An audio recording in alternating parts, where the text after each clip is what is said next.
Good morning, good afternoon, good evening, whichever the case may be. For all of you listening out there across the crazy planet Earth, welcome to Vestiges After Dark.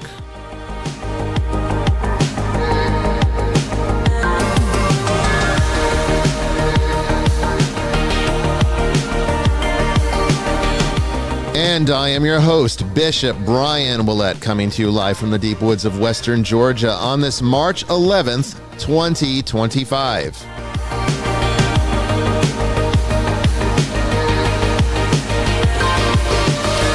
Tonight, we're going to consider this the official first episode of Season 11, even though it says Episode 2. Last episode, didn't even happen. And so tonight, we're going to cover last week's original topic, which is simulation theory. We still don't have a guest tonight. I'm going to be covering the topic myself from a philosophical vantage point, not so much a physics one. Just so that if we do have any more problems with technology, at least we don't inconvenience a guest. But so far, the stream looks solid. I think we're okay. We have a good show for you tonight. Don't go anywhere.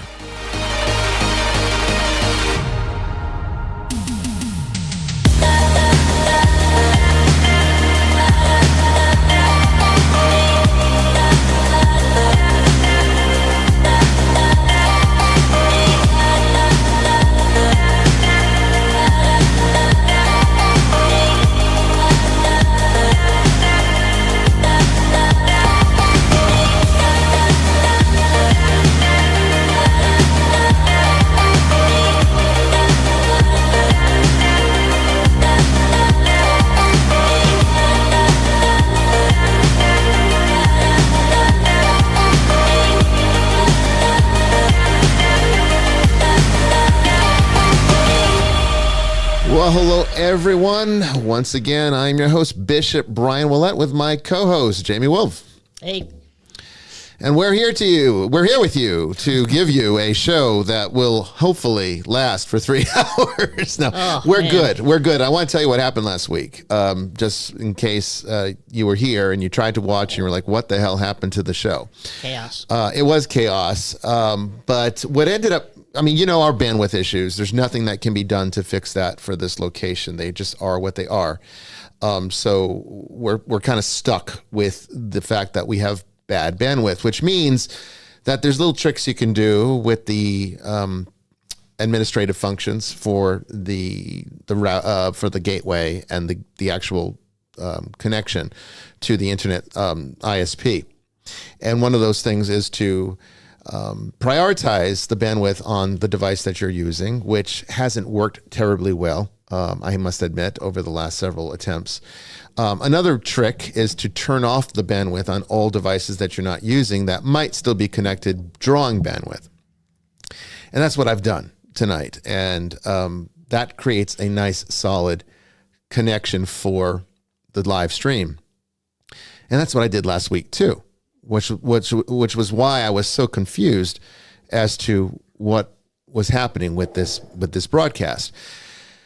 What I didn't know, though, is that there is this new backup service that our computer guy recommended we get because of the hardware crash that caused all of the settings issues that we had on the first episode, if you recall, where Father Chris had this major echo and there was all sorts of sound issues and weird things going on. That was because all those settings had been changed and it was very difficult to isolate and find where they were. Brandon and I did a little test broadcast and fixed those. So I was really surprised when we tried to air last week and it didn't work. But I didn't know that. What I didn't realize is that I get the studio set up about a couple hours before the show to make sure that I've got everything ready to go. There's a lot that goes into making this live stream happen. And it's just me engineering it. So I have to kind of do it twice as carefully so that I don't make mistakes, because there's nobody catching my mistakes if I make any. I have to catch my own mistakes, which I'm really not very good at, to be honest with you. I always know my own intentions, so I don't ever see my own mistakes, and that happens a lot with stuff like this. So what ended up happening, and I didn't realize, is that Microsoft pushed through an update to this computer, and I didn't know it happened, or I didn't really recognize what the ramifications of that would be. And so what it did is it pushed out this update, and then it did a forced restart of the computer, which started up that backup program in the background. Now, this church, because of everything that it does with the live streaming, with the classes and everything, uploading large video files to archives, all that stuff, this backup system, which all the computers in this house are connected to, every week there's gigabytes and gigabytes of data that gets stored on the primary hard drive. This computer, when it was force restarted, started trying to back up those 350 gigabytes of data while we were trying to go live. And because it's a background program, not something that is obviously running unless you know where to look, you won't even know it's there. And that's what was drawing all this bandwidth. It was trying to upload all those files, which it considers to be the highest priority, even higher than a live stream. So it was cutting off the bandwidth on the stream to be able to upload those files. And that's what kept knocking us off. And I could not for the life of me figure that out until it occurred to me, wait a second, that must have kicked itself back on when the computer reset. And I didn't catch it. And that's what happened. And so that is absolutely officially off right now. And that's why we have a nice solid stream. In fact, I'm looking at the stream health right now, and we're looking absolutely solid right now. So anyway, we're back. Yay. Okay, we're back, and the rest of this season should be good. And I don't think we have to make any drastic changes going forward without the inconvenience of having to do a few extra things. Now, the last thing I want to report to you about this show is that if any of you used to listen live on Spreaker, last week and the week before, we've been trying to air, as we always did, to Spreaker, which is an audio-only version of the podcast. Okay, it's actually the true podcast. This video version that you're getting now on Facebook, Instagram, TikTok, YouTube, and Twitch is just an augmented feature that was requested several seasons ago because you guys like to look at something, and I understand that completely. But we still have always pushed through the original podcast, which goes to iTunes and Spotify and iHeartRadio and all those services that give you podcasting. Well, turns out Spreaker discontinued that service between last season and this one, so there is no way to simulcast an audio-only version to Spreaker anymore. And I don't think we had enough interest in that anyway for me to change services and add another complication. And one benefit to this is that now I don't have to simulcast the audio only version while I'm doing this, which is less bandwidth, which means this should be stronger. Add to the fact that my soundboard can record the audio, which it's doing right now. So right now, my soundboard is creating what will be the audio-only version that goes to the podcast. And this will be uploaded later tonight and will be available for everyone sometime in the early morning, Eastern time. Okay? So overall, that's not the worst concession. And I think if it gives you a more solid live stream here on YouTube, where the bulk of the live audience is anyway, or TikTok. Actually, TikTok is probably the bulk of the live audience. Let me see what we're doing right. Well, right, not today, not tonight for some reason, but usually it's a big one. I guess we're just not getting pushed through. Instagram looks like it's got quite a few though. So, but YouTube is where the action is, where the activity is. I highly recommend, if you love this show, to come over to the YouTube version and log in so you can communicate with everybody in the chat. We have some great moderators out there. A big shout out to Danielle. Her username is Mystic out there. She's a big part of keeping the stream safe and making it fun. Okay, so we've got Tracy out there too. We might even have Paul. I'm not sure. I don't see Mooch Paul tonight. Yet. No Paul. Maybe I don't know what's going on. But anyway, we got a few moderators out there, and of course there's Brandon and Father Chris in the chat as well. So we invite you to come over there, and you can ask your questions directly, and we'll have a good time tonight. Okay, we're gonna have a great time. So I just want to make sure that that's understood. I tried my best last week to get you this show, but no harm done, because we kept 2 empty slots later in the season for problems like this. So the guest that was supposed to be on tonight was moved to one of those open dates. No problem there. They were fine with it. And I moved last week's show to this week so that you didn't miss this show, because I know a lot of you are interested in this topic tonight. It's one of my favorite ones. And I think we're going to have a really good discussion. Although I will say, before we even do anything else, that if you have very sensitive sensibilities, if you have a difficult time thinking outside the box, if you're very easily, I guess you could say, well, if you're just a vulnerable person spiritually, you might not want to listen to tonight's show, because we're going to be doing this from outside of the usual framework that we do on this show. It's going to be outside the Christian worldview. All right, we're going to be looking at it from a strictly raw philosophical vantage point, okay, which means that anything is on the table. And it should provoke some good discussion, and maybe you'll have some questions. We'll try to answer them. I'm not a physicist, but I am a philosopher, so we're going to be handling a very, a very theoretical physics type topic from a very philosophical point of view. It's aliens. That's absolutely right. That's absolutely right. So anyway, let's go ahead and see how Father Chris, who's probably just excited to be on, because last week was a mess, and then the week before that was pretty much a mess. We were having a good conversation in the green room. Oh, that's good. That's good. So Father Chris joining us from Australia. How you doing tonight, Father? Oh, wait. We don't have sound. We don't have your sound, Father. Brandon, do we have your sound? No sound on Brandon either. Okay, so here we go. Son of a... Always something.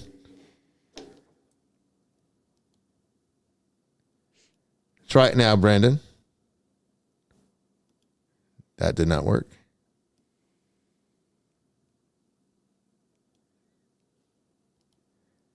All right. I don't know what's going on with the see. There's always something. There's always. Oh, let's try this again. Okay, do it now.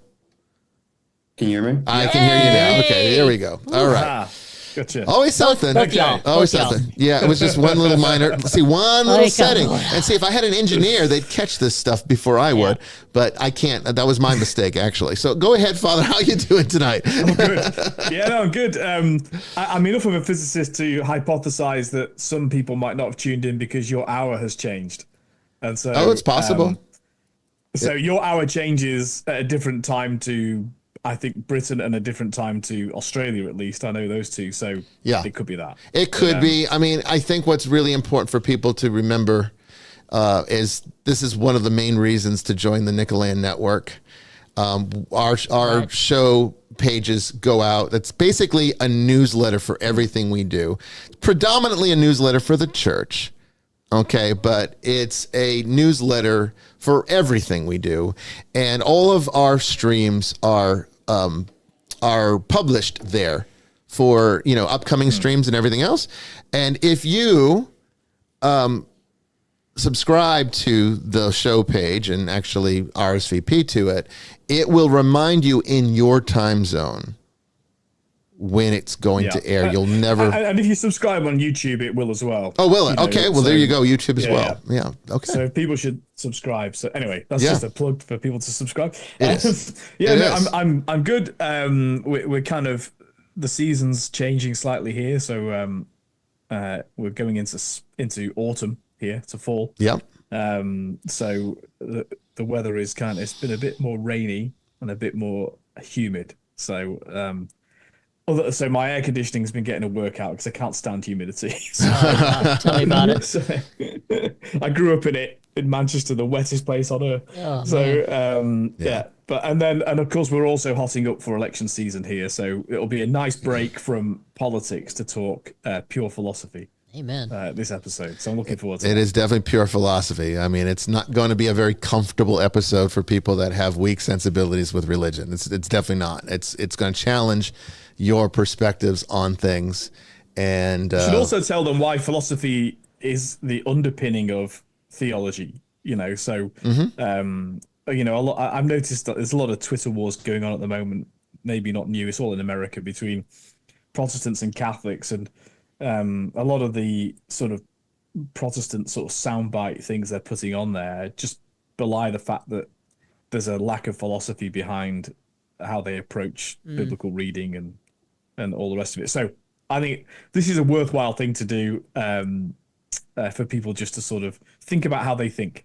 Yeah, think about how they think. That's a great way to put it. Think about how they think, because you will be thinking tonight. You will. I'm not going to inundate you with complex scratching stuff. Your head, Yeah, I mind won't. exploding. I'm not going to inundate with crazy physics, but we are going to talk a little bit about the foundations here, and it should be an interesting show. Brandon from Tennessee, how you doing tonight, Brandon? I'm doing pretty good. My air conditioner almost sounded like it blew up the other day. So it's been off for a couple of days now. What's But other going than that, on? I'm pretty good. What is going on with technology? I mean, I feel that the gremlins are going at Jamie's microwave caught fire. Yep, literally. Literally caught fire. Simulation's breaking down. I think so. I think so. Time for an upgrade. It's time for an upgrade. All right. Thank you, Angel, for that like. I appreciate that, Angel. Angel. Godwin. Yeah, thank you. And Tracy. Thank you, Tracy. I say she is out there. All right. So I know we've got questions from the ether from last week. We're going to do the same ones we were going to do last week. So nothing is going to be lost. Everything is going to be, and we still have an open slot later in the season, just in case.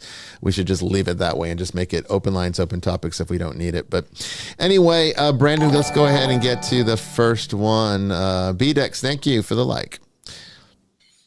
So since we're on the topic of simulation and all that, there's a question. So if myth is more real than real, what of the battle between the angels of God and demons? Okay, so we need to kind of qualify this one because the average audience is not going to know what this question's about. What does this mean? If myth is more real than real? We might have touched on this a little bit in different places throughout the previous seasons on this show, but this is really more of a question for Forbidden Truth students, which is the webinar that I teach every Saturday at 1 p.m. Eastern. This is really more geared towards a type of ancient esotericism where it goes into the framework of how reality is sort of built upon these archetypal premises. And so the way that we connect with that ethereal, ineffable, mystical world that I think all spiritual people have referred to as the spiritual world, is generally through myth. And we, again, like we do with so many words in the modern era, we've changed their meanings to the point that the original meanings have been lost, and myth is one of those. I think when people say the word myth, people immediately assume you're talking about like a fairy tale. You're talking about some kind of work of fiction. That's true too. Yeah, well, that's true. That is true, because of they're myths, and myths are true. But people tend to think that a myth is just something that's absolutely a fictitious story that sort of tells maybe a moral that's true, but the contents are not true, which is not inaccurate in many cases. So let's take something from the Christian worldview for people to understand more simplistically. Adam and Eve is a good example here. That is absolutely a myth. There is even there's not a Jewish person I know, not a Jewish rabbi I've ever met that would even entertain the idea that this is some kind of historical account. All right, this is not a historical event. Adam and Eve were not historical figures. They are mythical figures, but being such, they convey a truth that is far deeper than history or anything that would ever happen in history in any literal sense. So again, our understanding of reality, which is kind of a good basis for tonight's show, our understanding of reality is skewed by what we deem important. So we tend to take the world of the five senses as the only thing that is real when, as you will see tonight, they might be the only thing that is not. It might be everything else that's actually real. Your five senses are just perceptions that your brain is trying to make sense of data that it does not entirely understand. And so it comes up with something that it can work with through evolution, and then it allows you to be able to communicate that with others who are at the same level of your evolution, and therefore you end up with some kind of a common story. But in the end, the actual ineffable truths all around us are lost because they're beyond us largely. Myth helps us to connect with those ineffable truths at a way that we can understand because of the limitations of human intellect and consciousness. And of course, the limitations of what we're able to perceive, which is largely just through those five senses. So myth helps us to connect with something much greater, much more authentic than anything we could have ever dreamed possible through a story that seems larger than life and largely fiction. And so when we're talking about things like the battle between the angels of God and demons, we're talking about a mythical story that is conveying a much larger truth through a type of mythical story or event. So I've never, from even a theological vantage point, I've never been a huge fan of the war or battle between the angels of God and the demons or the fallen angels. I've never liked it because, first of all, it's a non-canonical story, yes, that became very influential, and we just sort of adopted it. Okay, so it's one of those things, kind of like Gnosticism. You know, we shun Gnosticism, but we embrace so much of it that there's so much Gnosticism now in Orthodox Christianity that you can't ignore it anymore. They just tend to not acknowledge it and call it Gnosticism, even though that's what it is. I hate to say it, but the Holy Trinity is a Gnostic concept. It is. It really is. And so that helps us to say that, see, not even things that might have been rejected on the basis of certain errors are not all wrong. Everything contains an essence of truth. And the church did make, through the guidance of the Holy Spirit, of course, did make determinations on what to keep and what not to keep. And a lot of it was thrown out. Some of it was kept. This is one of those examples. But this whole war in heaven thing, I think, was really a kind of very simplistic way of trying to explain evil and the origins of evil. And then it sort of became something that people started to treat as a literal historical event, which it is not. It is definitely, though, a truth that does occur. And it's, instead of looking at it as some battle that happened like before we were even created, I think it's more important to look at it as a battle that's happening at all times in history, and the battleground is within yourself. That's the better way to look at it. So in the sense of the question, so if myth is more real than real, what is the battle between the angels of God and the demons? It's more real than we are, just like every other myth. But the reason we have a story like this is that we're not very good at recognizing truth. So we prefer fiction to anything that would be too true. And so therefore we take the embellishments and we create these nice little clever stories, and then they get told to children. The children grow up believing them, and then they teach it to their kids. And then the next thing you know, you have a distorted understanding of what it is. Now, the essence of the truth is still in there, but it gets lost when you start making it literal. It's not literal. It is much greater than that, much more authentic than that. Literal does not make it more authentic, believe it or not. It actually limits it. When you make something literal, then you limit it. And then what happens is now the atheists come along and they say, look at you idiots believing in these fairy tales. And well, of course it looks like that to them because they don't understand these higher truths, because you don't understand these higher truths. You don't even understand. You really think it's a history when we all know it's not. And no theologian would ever say it is. Certainly not a rabbi. Okay. So in this particular context, you have to understand what myth really is and why we classify it as something much greater, because it conveys truths that are otherwise inaccessible to human consciousness. And the only way to do that is through stories, because that's how our brain works. Our brains work by creating stories about our lives, stories about what we're doing. And that's the byproduct of linear time, which is the hallmark of the fallen universe. It's a fractured moments, countless fractured moments in this fractured, broken universe.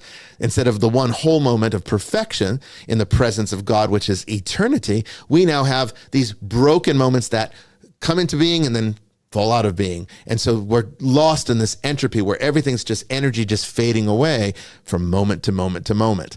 Wasn't you that said, I'm sorry to interrupt, didn't you say a couple weeks ago or a week somewhere that time is the consequence of the fall? Yeah, time is the fall. Yeah. Time should not exist. Time is absolutely the result of the fall. So if you want to know that the truest proof is that we live in a fallen universe, time. There shouldn't be any. That's why God is always outside. He can operate within time, but he exists outside of it in what we call eternity, where there is no such thing as, and this is why, when you talk to children about heaven, you say, oh, you won't need to eat. You're not going to get hungry. You don't get sick. You don't die. Well, why is that? Because you're in eternity. There's no moments that create the consequence of entropy. You're in a constant state of wholeness and perfection. So I was just going to say, I mean, if again, people don't pay close attention always to the most important elements of the book of Genesis. Right. What are the consequences of Adam and Eve being cast out of Eden? That they'll have to toil, labor to look after themselves, that there'll be pain and suffering in childbirth, and that they'll die. All three of those things are temporal. They're all time. Time is the direct result of the fall. So this sense of time being the ultimate consequence of sin is absolutely explicit in the book of Genesis. The other thing I just wanted to quickly say on this is that we talk about the five senses, and we'll talk about this in much more detail when we talk about simulation theory, I'm sure. But actually we actually do have more than five senses. I don't mean in a biological sense, but we have a sense of justice, a sense of freedom, a sense of love. And yes, those things interact with the senses. Yes. But we all know that they actually are beyond our senses. And other species literally have other senses. Birds know which way south is. Yes. They've got a magnetic sense. So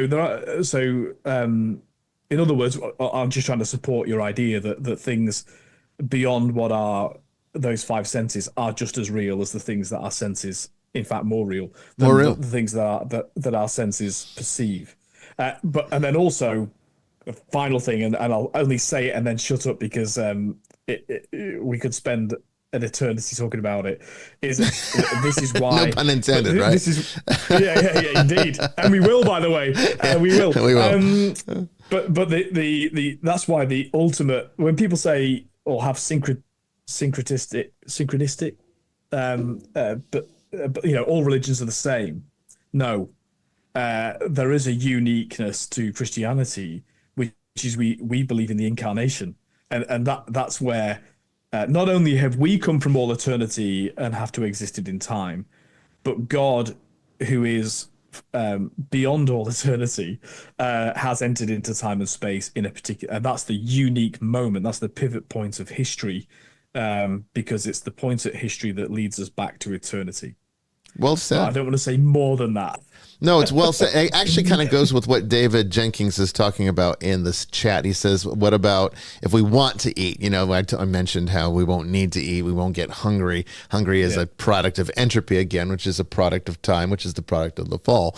So it stands to reason that we don't get hungry. I like the way he thinks. I know. I'm a foodie. I know. So. And Jesus did talk a lot about feasting, and, you have Valhalla, which also is an afterlife kind of feast. So clearly, humanity is concerned about this. Both pagan and Christian have thought long and hard about this. But the fact is, is that all these things that we hold on to as the moments in life that are very precious and very wonderful. Like, there's so much pain and suffering in life, but that's because we focus on the negative we tend to be driven and motivated more so by the negative. But, there's a lot of good in there too. And one of those pleasures that we have in life, clearly Jesus recognized this because he made so many parables about food and everything else, is the pleasure that eating and feasting and the togetherness that creates and the experience of enjoying a good meal. What we need to understand about that is what we are experiencing here is a shadow of a greater reality. And this is what Jesus is really trying to talk about when he's talking about the banquet feast, in heaven. It's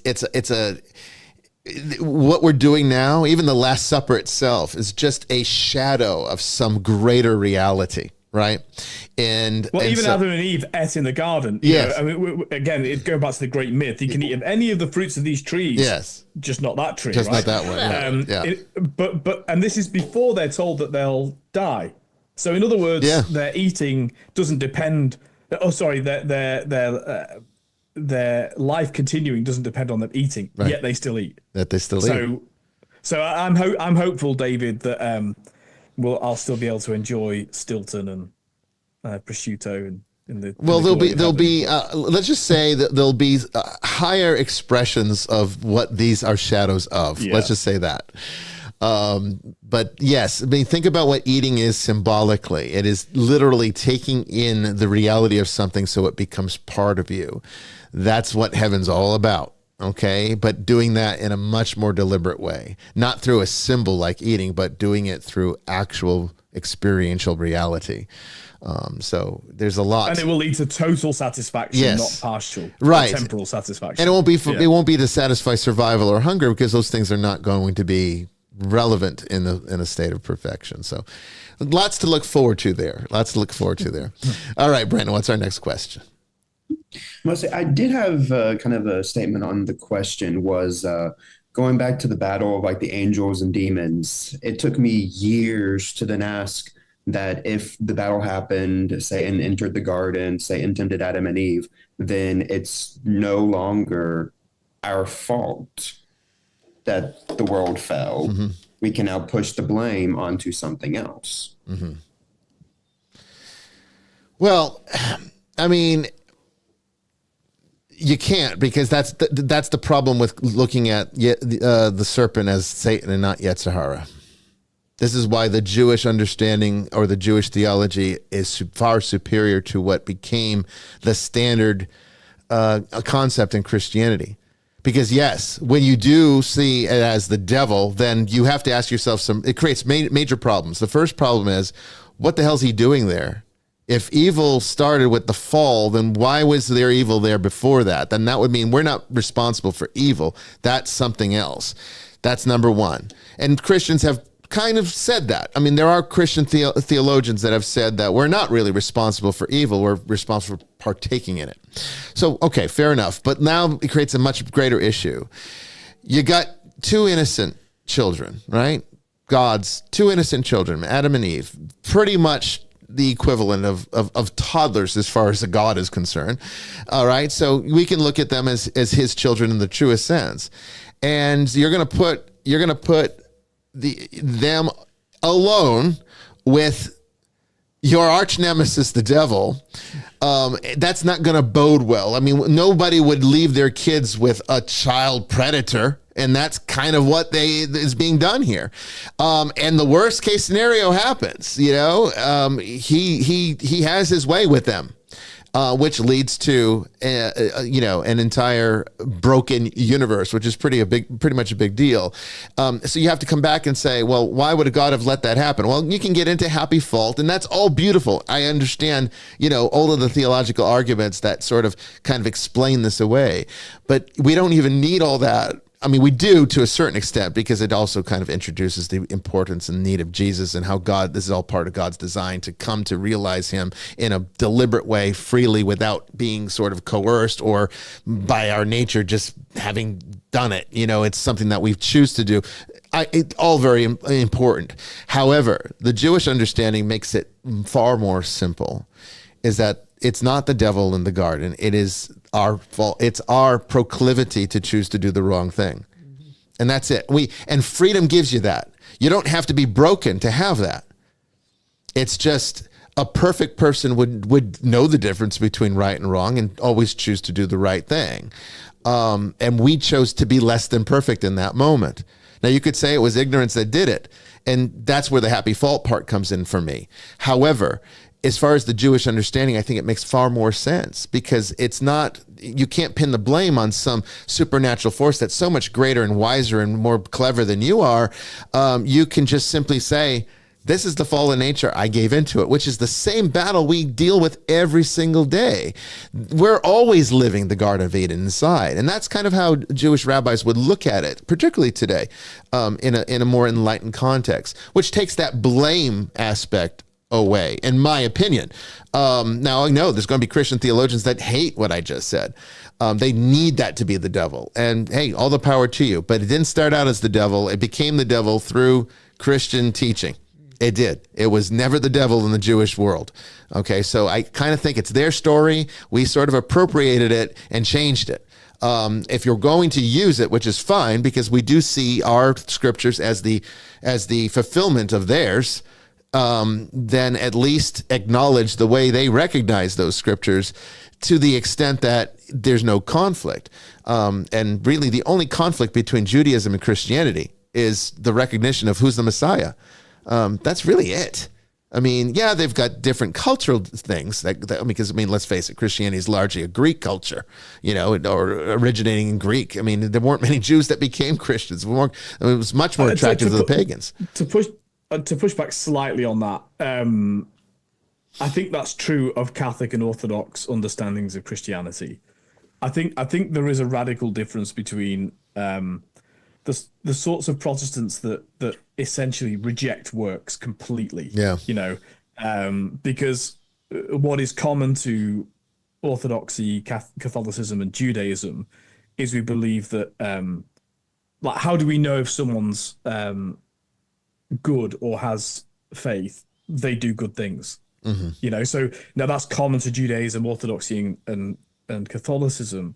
For many Protestant Christians, although they believe that you should do good things, the focus is very much more on believing a certain thing.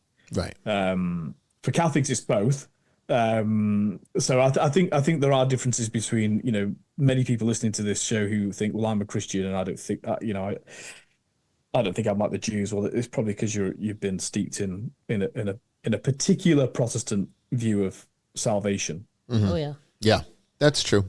No, I don't disagree with what you just said there, and that is part of it. But make no mistake about it, we cannot push the blame of the fall on anybody but ourselves.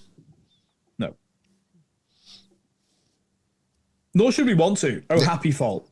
Oh, happy fault. Right. I mean, it's actually, a necessary sin, because you have to look at it this way. Even if you want to see it as that, they didn't have a choice, that it was really just they were not enlightened enough to make a better decision. Even if you want to give them every benefit of the doubt, the reality is, in order to come into the understanding that's necessary to have the relationship with Jesus the way God wants us to, which is freely choosing and participating at the level that God himself participates in it, to literally raise us up to that level, well, we have to kind of fall to do it. It's kind of like, in order to build, a massive structure, like a skyscraper or something, you're going to have to clear the land and prime it and get it ready, which means there's going to be a lot of dirt and dust and grime and destruction in order to make it possible for that structure to be built. In a way, this is what's happening with Adam and Eve, is that in order for them to freely choose God, they have to fall so that they understand what it is that they are seeking. And if it's just all given automatic, well, then you just become basically a spiritual version of a spoiled brat. Right? I mean, think about a child that you just give everything to. They never know any suffering. Well, this was the whole story of the Buddha, believe it or not. That was the whole point of the story of Siddhartha. It's a beautiful story. He's given everything, and he's sheltered from any knowledge that there's suffering in the world. He doesn't know that there's death. He grows up with this understanding that everything's perfect until he's like, what's on the other side of the palace walls? Oh, you don't need to know about that. And so he sneaks out there, and then he sees that outside the palace, it's just poverty and disease. And this triggers a reaction within him that, because of his compassion, that there's got to be a way to fix that, but it's the same story, only completely different world. But see, this is the beauty of myth, is that you can tell it two completely different ways, and it's the same story because the truth of it is the same. Even though Siddhartha and Adam and Eve are completely different cultural stories, they both tell the same exact truth, that one must fall in order to rise. I mean, it's why Christ's teachings are, he often speaks in parables, as we know, but right. Christ's teachings are often cut, there's a sort of a commonality to this idea of the reversal of things. So, so Christians would say, if you're, so Jesus says, come to me, you are who are heavy burdened, but Christians would say, the more you're burdened down by your own shit, for lack of a better word, the more like messy, convoluted, twisted your life has become. Yeah. In fact, confronting that and laying it down at the feet of God is in fact the only way to be released from that. Right. In other words, the only way of shedding that load is to confront it and own it. Right. And once you've said, yeah, these are the things I've done, actually that's the moment of release. In other words, by embracing it, the truth of it, you're relieved of the burden of it. And that's why the meek shall inherit the earth. The mourning shall be comforted. All of these amazing reversals of the way that we conceptualize the world, we know are the truth. Right. And the hardest, the reason that I actually respect that people say I can't come to faith or I don't want to be a Christian is if they say, because I realize I'd have to change. I don't want to. Yeah. I actually respect that, because at least that's honest. It's honest. Yeah. It's authentic. And authenticity is going to get you further than pretense anytime. Holy pretense is much worse than honest error. Yeah. Because honesty eventually will lead you to truth. That's true. And truth is, in fact, Jesus Christ. Yeah. So, and they don't need me to spell that out. They can find it out. Yeah, that's true. All right, Brandon, there you go. So you don't get anyone to blame. There's no scapegoat here. It's just you. What's our next one? The second question, we're still on topic of things being real. What is your take on skinwalkers and Bigfoot? Do you think they're actually real? Okay, so again, very much a lead into tonight's show about the nature of reality. So the answer to this, depends upon what you mean by real. Okay, so if by real, you're talking about some kind of corporeal species that has the ability to be scientifically classified into like a specific phylum biologically, no, then I would say I don't think those things exist. If you're talking about an incorporeal projection, a type of egregore or thought form or tulpa that is the mark of some kind of higher spiritual reality, then yes, I would say that does indeed exist. I don't think that cryptids or these kind of exotic creatures that we've never been able to actually prove exist on any kind of biological level. Oh, I hope they do. I mean, it would be fun, but I don't think it's true. I think they're interdimensional. But that would still call into question if we're talking about biology as we understand it. As we understand it. Because, aliens kind of fall into that same category then. Correct. Because a lot of, when you look at alien or reports of alien encounters or abductions, one of the common themes that you see in these stories is that there's like a portal or some kind of, incorporealness to them where they pass through walls, or like even they themselves are captured and beamed up through the ceiling into the mothership.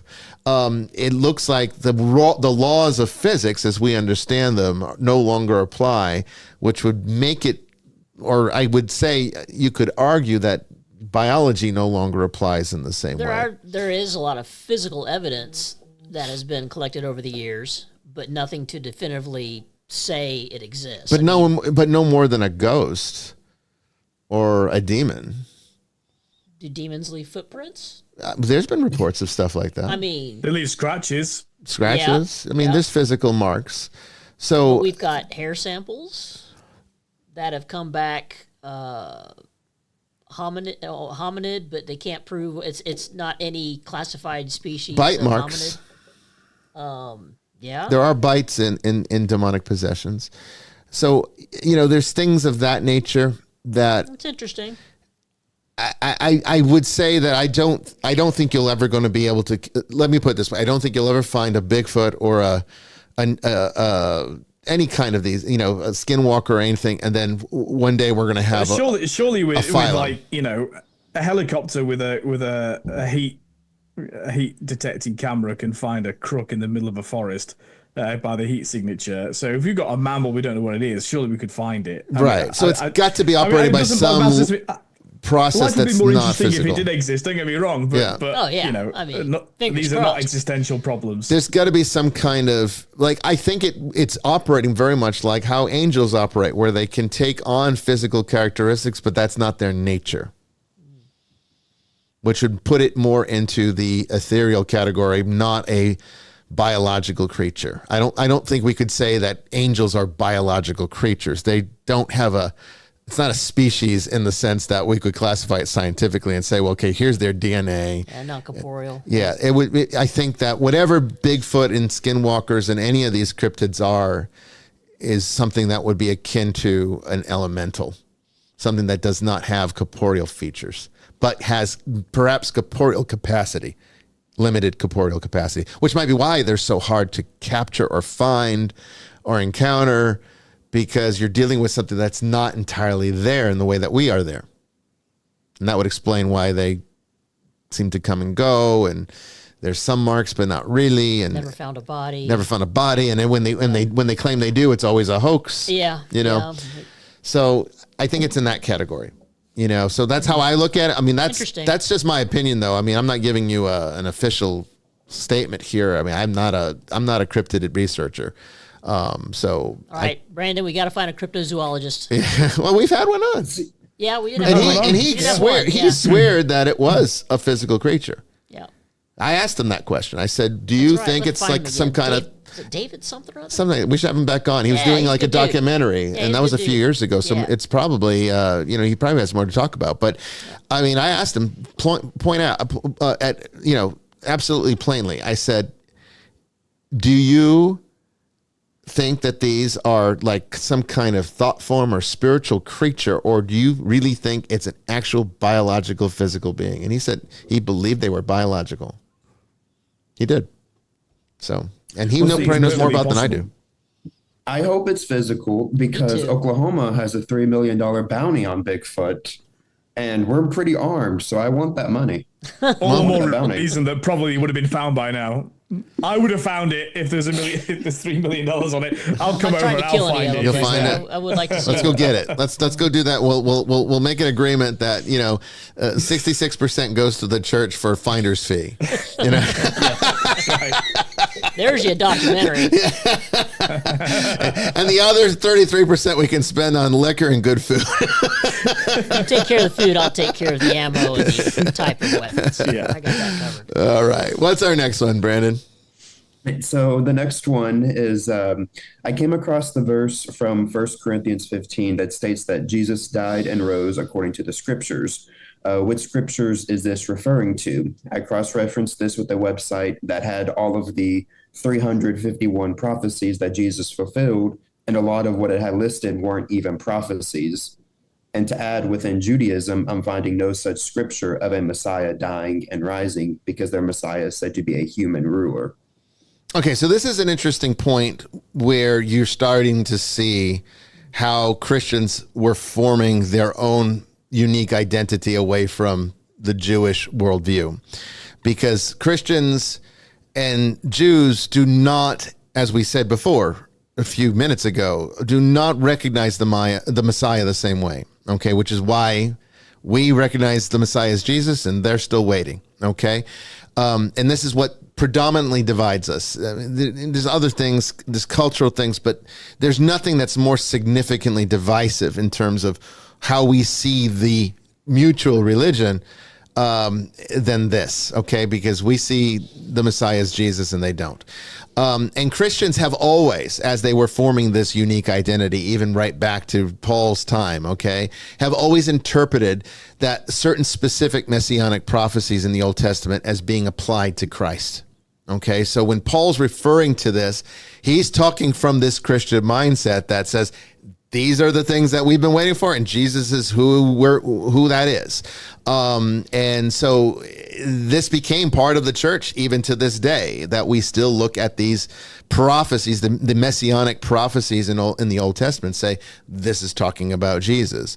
So that's what he's referring to. But if you're going to go and read the Old Testament as a Jew would read it, then no, you're not going to be able to find that kind of thing. And as far as like being able to justify this in some kind of historical way, well, I always found it pretty interesting that Jesus did indeed say that the temple would be destroyed, both figuratively and literally, because it was also sort of an analogy to his own body, as scripture also points out, but that the temple was indeed destroyed and it was never rebuilt. And now you've got it's basically in Muslim mosque and monument, the Dome of the Rock and all this. Mm-hmm. And you're not going to be about that without setting off World War III. So, it's kind of like, in a way, you could almost say that for me, if anything proves the truth of Christianity, that is the best historical evidence, is that the sacrifices ended. It just as Jesus, as the last final sacrifice, ended all sacrifices. No need for them anymore. And it truly happened. So I think Paul's got the better argument here, and looking at the Old Testament the way that the ancient Christians did and how modern Christians still do. That's how I look at it. I mean, it's when it says in accordance with the scriptures, it's because, and St. Paul is definitely doing this because, of course, he's a Jew. It's basically typology. He's saying in accordance with the typological stories of the Old Testament. So you've got the typology of, Adam and Eve are cast out. I've said this before, cast out of the garden, blood is shed vicariously by an animal. And so they're not killed by God.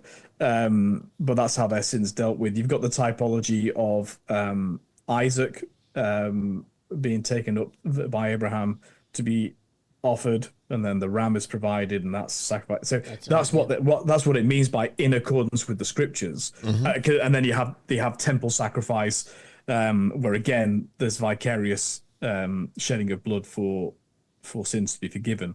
So that's what St. Paul means when he says in accordance with the scriptures. We now have this full and final sacrifice of God incarnate shedding his blood, which is eternal, and therefore that sacrifice is eternal.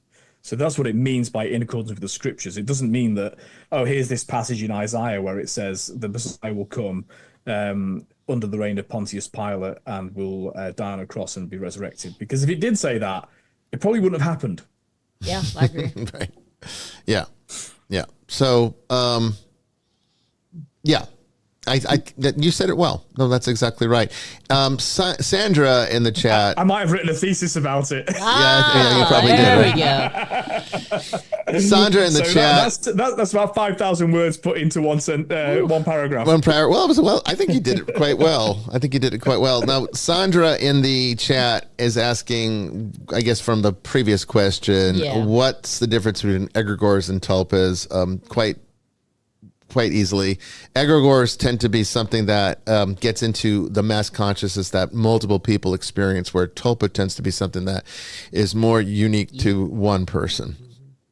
Okay, and not that a person can't, more than one person can't experience a tulpa, but when you're talking about an egregore, you're talking about something that is so large that it becomes a legend, like Bigfoot. Okay, where people all over the world are claiming to see this thing. That is egregore status. And that's why I say I think it is an egregore. I don't think it's a physical being. But nobody's really going to talk about, the thought form that you manifested out of your own trauma, except for probably you, and your exorcist who's coming to help you get rid of it. But, that's the kind of think about all the paranormal places, the haunting places where they have the tours and everything. You've got hundreds or thousands of different people coming there to investigate, but they've got a preconceived notion on what's there. At some point, that can manifest into something. Reinforces. Right. It can actually become real. Yeah, that's right. Okay.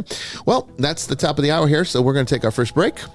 And when we come back, we'll get into tonight's subject on simulation theory. In hour 3, we'll take your questions and your calls. Don't go away. It's on the corner by the park we used to stay and drink past midnight till the sunrise. Talking shit, a couple kids. We were friends that turned to lovers. Yeah, we fell into each other.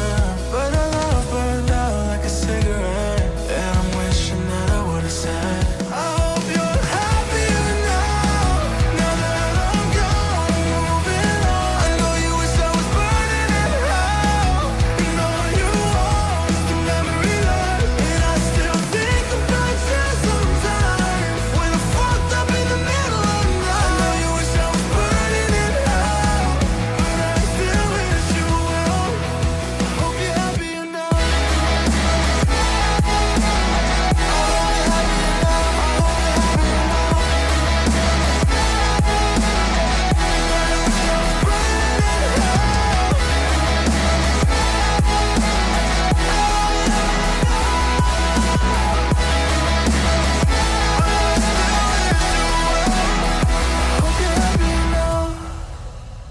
I remember the cabin in Tennessee.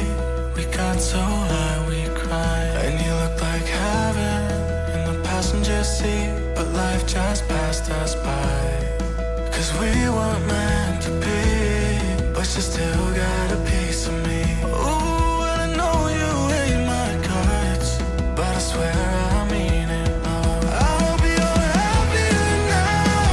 Now that I'm gone, moving on. I know you wish I was burning in hell.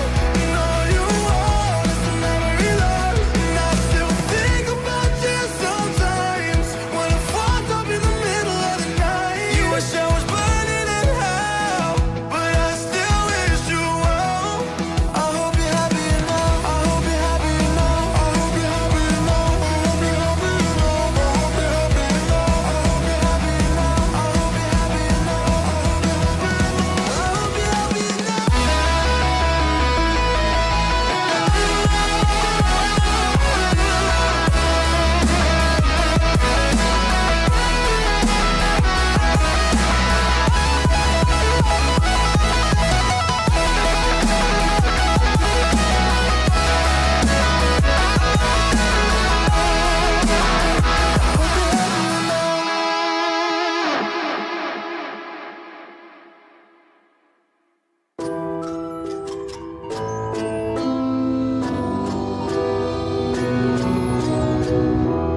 I need a scarecrow after what you did, 'cause all of the birds know that I'm almost dead.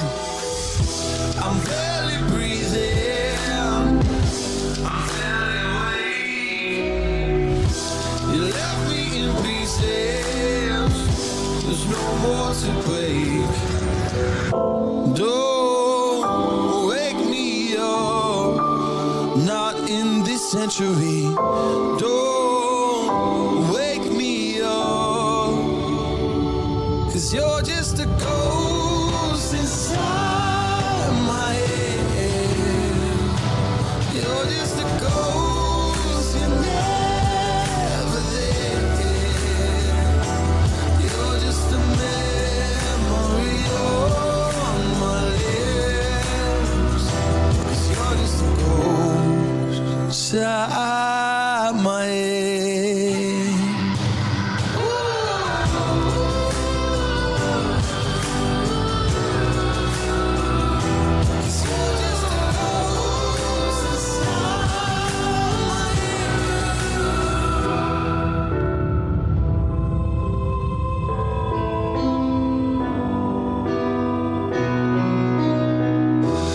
I need an angel after what you did, 'cause you were the devil, you messed with my head. You lied to my mother, you lied to my friends. You said that you'd be there, but this never ends. Don't wake me up, not in this century. Don't wake me up, 'cause you're just a ghost inside my head. You're just a ghost, you're never there. You're just a memory on my lips, 'cause you're just a ghost inside my head.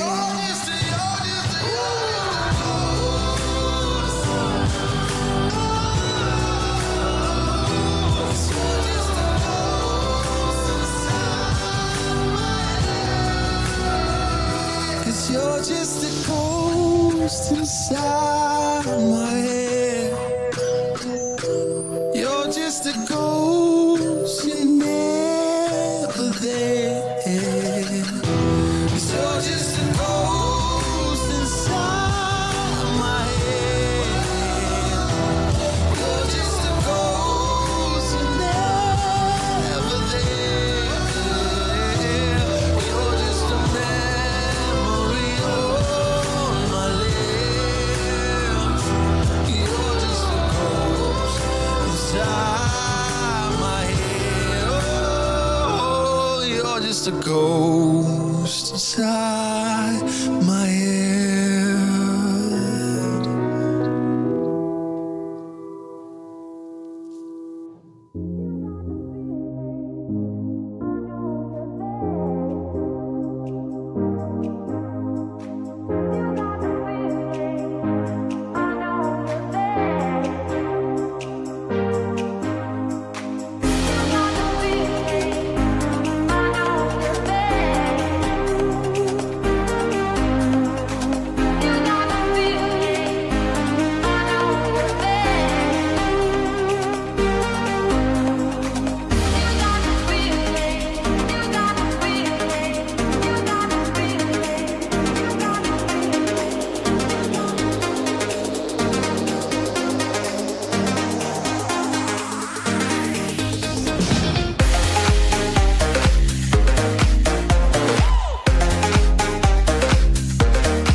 Welcome back, everyone, to the second hour of Vestiges After Dark. We are now going to talk about simulation theory from a philosophical vantage point, from actually largely my own vantage point. I'll give you some of the background, though, so that it's not completely foreign to you in case you've not encountered this in your studies or in your research or in readings or whatever you might be doing out there. Typically, though, if you're listening to this show, you know something about it.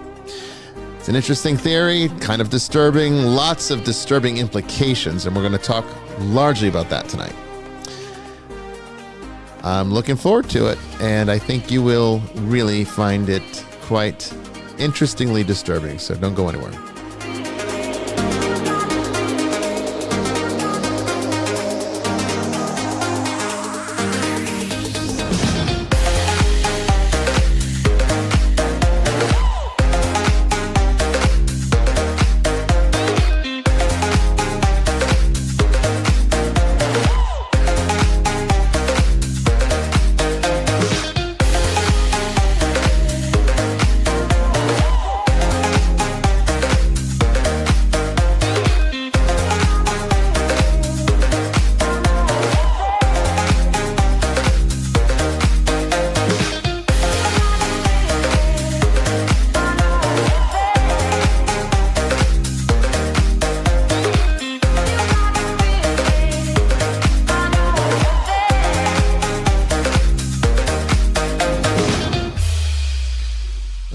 So what we're probably going to do here is I'm going to give you just a little bit of a background here.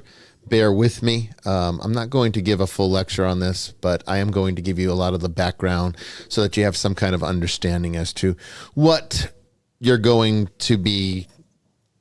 You need to have a foundation in order to really analyze this with me philosophically. So again, we're going to talk a little bit about the physics, but not go into any heavy details about it, okay?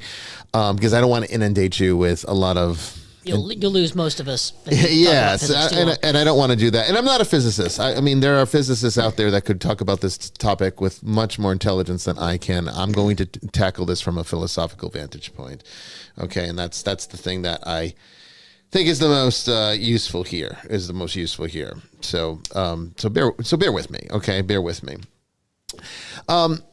So simulation theory, what is it? Well, let me first start out by giving you where my interest in this came from. Because as I've talked about a lot with you, my entire life has been one that has been largely spiritual in nature, right? It's been one that has had quite a predominance in the realm of the weird and unusual, which is how I sort of ended up doing the work that I do now, right? This is not a normal career by any stretch of the imagination. And, it kind of comes with the territory.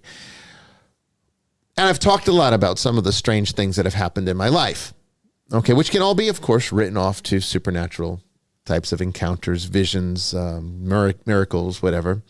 I've talked about even the alien abduction experiences, although I don't say that it was an abduction, but I would say that I had the visitation. Sort of a visitation in that sense. Yes. I've had, encounters with death. I don't know if I've ever talked about my drowning encounter, but I know we've talked about it. We've talked about it. I can't remember if I ever talked about it on the air, but when I was a child, I almost drowned. Let me give you three key stories here. There's so many, but I'm going to give you three key ones that have sort of shaped my perspective on making me interested in simulation theory. The first one is when I was, I must have been about 8 years old, maybe 9, but I think it was probably 8 or 9. Went to a lake with a family member, an extended family member. They were going up to their camping unit in New Hampshire and asked me if I wanted to come along. So I did, and I went. And there was a big lake, and in the lake there was this giant floating platform that you could sort of swim out to. And of course, all the kids would swim out to it and jump off of it. And I think there was even like a slide thing out there or something else. And it was in a little bit of a lagoon before you get into the current of the river, because it really was. It was a lake with a river, and the river had quite some current to it. So if you got out into that, you'd start being swept down. You wouldn't be able to swim out of it. It would take you away. But before you got to that, it was calm water, and then you had this floating platform. Well, we went out there, and I jumped on this platform and was playing with all the other kids.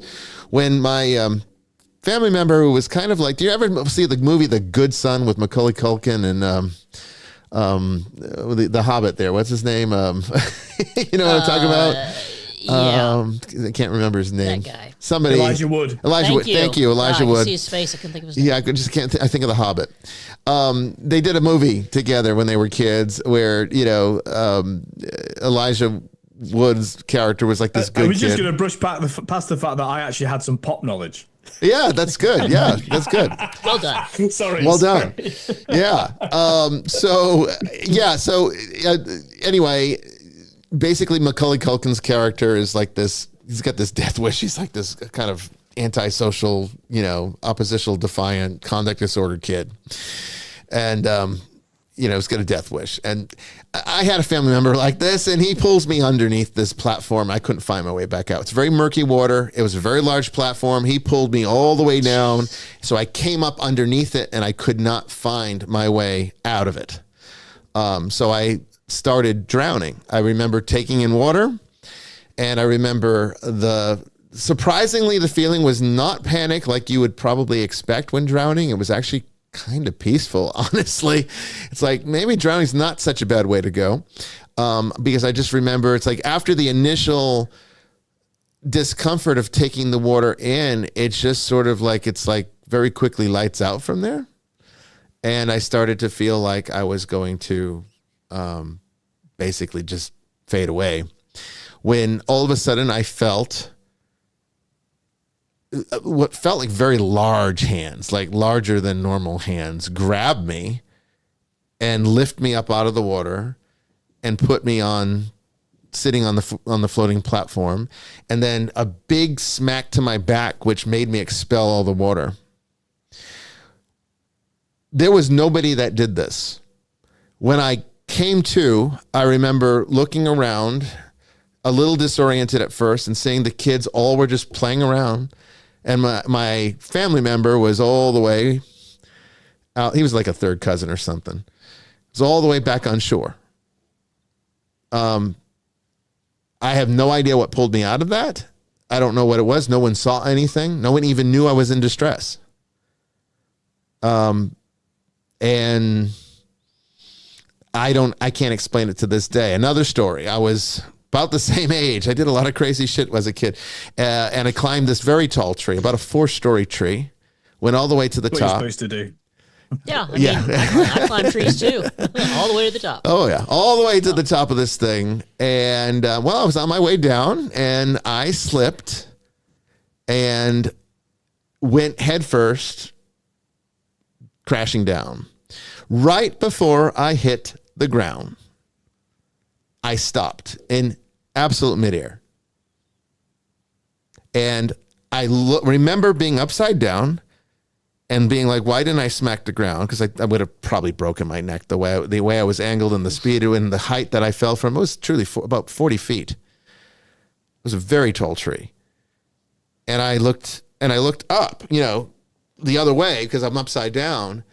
And I literally see myself float over to one of the branches, lift it up, and the cuff of my pants rested down on one of those branches.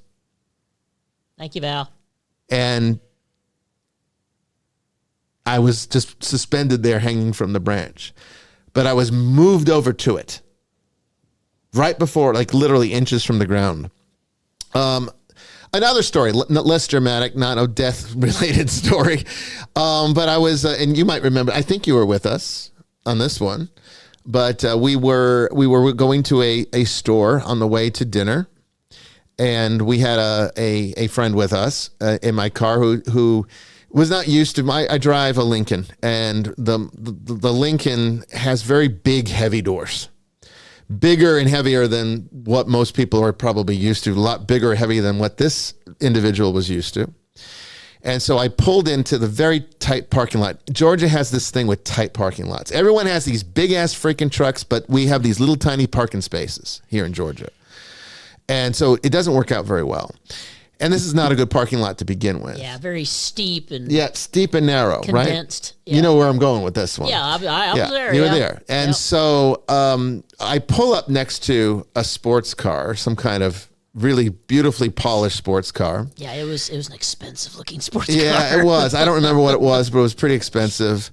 And our friend opened the door with a lot of vigor because this individual was used to opening their door this way because they have very light doors and short, and smashed it right into the sports car so hard that you couldn't get the door back out. So I'm like, what the hell? It wasn't me, now? by the way. It was not Jamie. So I'm like, what the hell? And so I go around and I'm like, I'm looking, and there is this massive dent with metal showing on both cars. Okay. Clearly a lot of damage. And so I'm trying to get the door out without making any more damage when, lo and behold, the people that own this car happen to show up. Here they come. And they're kind of like, what the hell's going on here? rightfully so. I'd probably feel the same way. And so we said, I don't think our friend said anything. We were doing all the talking. We said, it's just misjudged, and the door went in.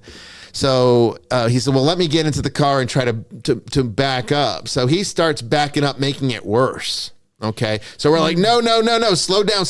Go forward. He goes forward just enough to release my door. And I don't know what possessed me to do this. Okay. But Jamie was there. She saw it happen. I was there. Yep. And I just took my hands and I went over it in the same way that you lay hands on a person, in a religious rite. And as soon as I lifted up my hands, the dent was completely gone. It was completely back to normal again on both cars. And so the guy gets out, ready to see all the damage up close. And he's like, oh, it didn't do anything. It's like, yeah, it looked like it did though, didn't it? Lucky break. Huh. One of them things. So these are 3 very simple stories that are true stories that happened in real time. And one of which was, not too long ago. Jamie was part of this church and was with us on church business that day when that happened. And it started me thinking about simulation theory when I first heard about it. So where does simulation theory come from? Well, it's taking up a lot of momentum in theoretical physics. If you're an Elon Musk fan, I know he's a very controversial figure today, perhaps even worse than Trump. I'm not a fan of Elon Musk's, but he has talked a lot about the likelihood of being in a simulation, because that's what simulation theory is. The idea that this is not a reality, that this is some kind of virtual reality, some very sophisticated virtual reality, like a Star Trek holodeck or something of that nature. And where certain rules apply here that otherwise would not apply at all to whatever the true reality is. And that's where it gets really strange and bizarre and interesting, because then you have to ask yourself, if this is a simulation, then what's outside the simulation? Because it must be an outside, right? Every simulation has an outside. When I play virtual reality with my VR headset, I'm going my spaceship, going to different planets and stuff, playing different games, attacking people with swords and stuff. And then I take the headset off and now I'm in a different reality, which is what I consider to be the real world. So if this is a virtual reality, then what's the real world then, right? And so there's been, of course, pop culture has started to talk about this. The Matrix is perhaps everyone's most familiar pop culture reference to the nature of simulation theory. And they do a pretty good job of covering what it is in that, at least according to the canon of that particular storyline. But let's talk about the mathematical and computational evidence to give us the real foundation of where this starts to take root in science today, because it's not pseudoscience. There are major scientists that are starting to say that the likelihood of us being in a simulation are greater than not. And here's where they're getting this position. Reality is based on code-like structures, and they should not be. Okay, so physicists, and you can look this up. I'm just going to give you a survey here. We're not going to go into detail. I don't have time tonight. I want to get through all this, and I'm already, 20 minutes into this hour. Physicist James Yates Jr. found that there was self-correcting computer code, the same kind of computer code that you would find in a computer program. It's an error-correcting code, codes that are written into computer programs to prevent bugs from happening. He found this same code embedded in the equations of string theory. Now, string theory is a theory. It's a theory for a reason. It's not considered to be an absolute fact. But what string theory is interesting, what makes string theory interesting from a physics point of view, or theoretical physics point of view, is that one of the things that physicists are trying to do, have been trying to do for a long time, is create what is known as the the theory of everything. Meaning, how do you reconcile the quantum world, the world of quantum mechanics, the tiniest of particles, with how things behave at the macrocosmic level, like planets and black holes and gravity and that kind of thing? They don't mix up, all right? When you look at the physics, the scientific physics of large objects, they do not behave at all in any way that's compatible with how quantum particles behave. They have been trying to find a way to make those two realities agree by saying that if it's the same universe, then why do small particles behave so radically different from large ones? And we'll talk a little bit more about that in a moment. String theory is one of the ways in which they reconcile this by arguing that through mathematical formulation, we can reduce the universe down to these cosmic strings of vibration, which is actually a metaphysical principle. Yeah. We've been saying that for thousands of years, that everything's vibration, but now science is starting to catch up as it does. And so this vibration, this strings of vibration that, depending upon what vibrational frequency it's at, determines what that reality is and what it becomes, actually solves the conflict between the quantum world and the macro cosmic world. So in these equations that give us the foundation to string theory being potentially real, the physicist James Gates Jr. found self-correcting computer code in those equations that should not be there. Okay? So if our universe is computationally generated, then that would mean that there would be underlying mathematical rules that are similar to how we create actual computer simulations with VR and video games and something of that nature, which there is. And we'll talk about that too in a moment. The second point is the finite nature of reality. The universe has what's known as quantized energy levels, meaning that there are limits to what you can do within the space of that reality. So space, time, and matter are not infinitely divisible. In other words, you have only so much time in which to work within a particular action. You have only so much space in which you can do this too, and there's only so much that you can actually move around within those limits. What I mean by this is, let's look at Planck's length, okay? Which is the smallest, Planck length is the smallest possible measurement. Okay, so the minimum, you could say that this is sort of the minimum resolution of the universe. It's this tiny, tiny, tiny amount. It's so small that if you counted off one Planck length every second, it would take longer than the current age of the universe to measure the diameter of an atom. That's how small, but it is a limit. There is a limit that things cannot go infinitely small. There is a point where this is as small as something can be measured, okay? Which would be very consistent with a minimum resolution, which is, again, how certain computer codes work.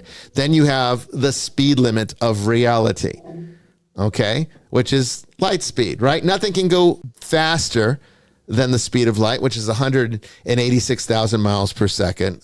This isn't typo here. My notes, I don't know why I have that here. I got my notes here so I don't miss it, but it's 186,000 miles per second. And it's an absolute limit in our universe where you can't, as far as we know, we can't go faster than that. In video games, this is called rendering, which prevents data from loading too fast.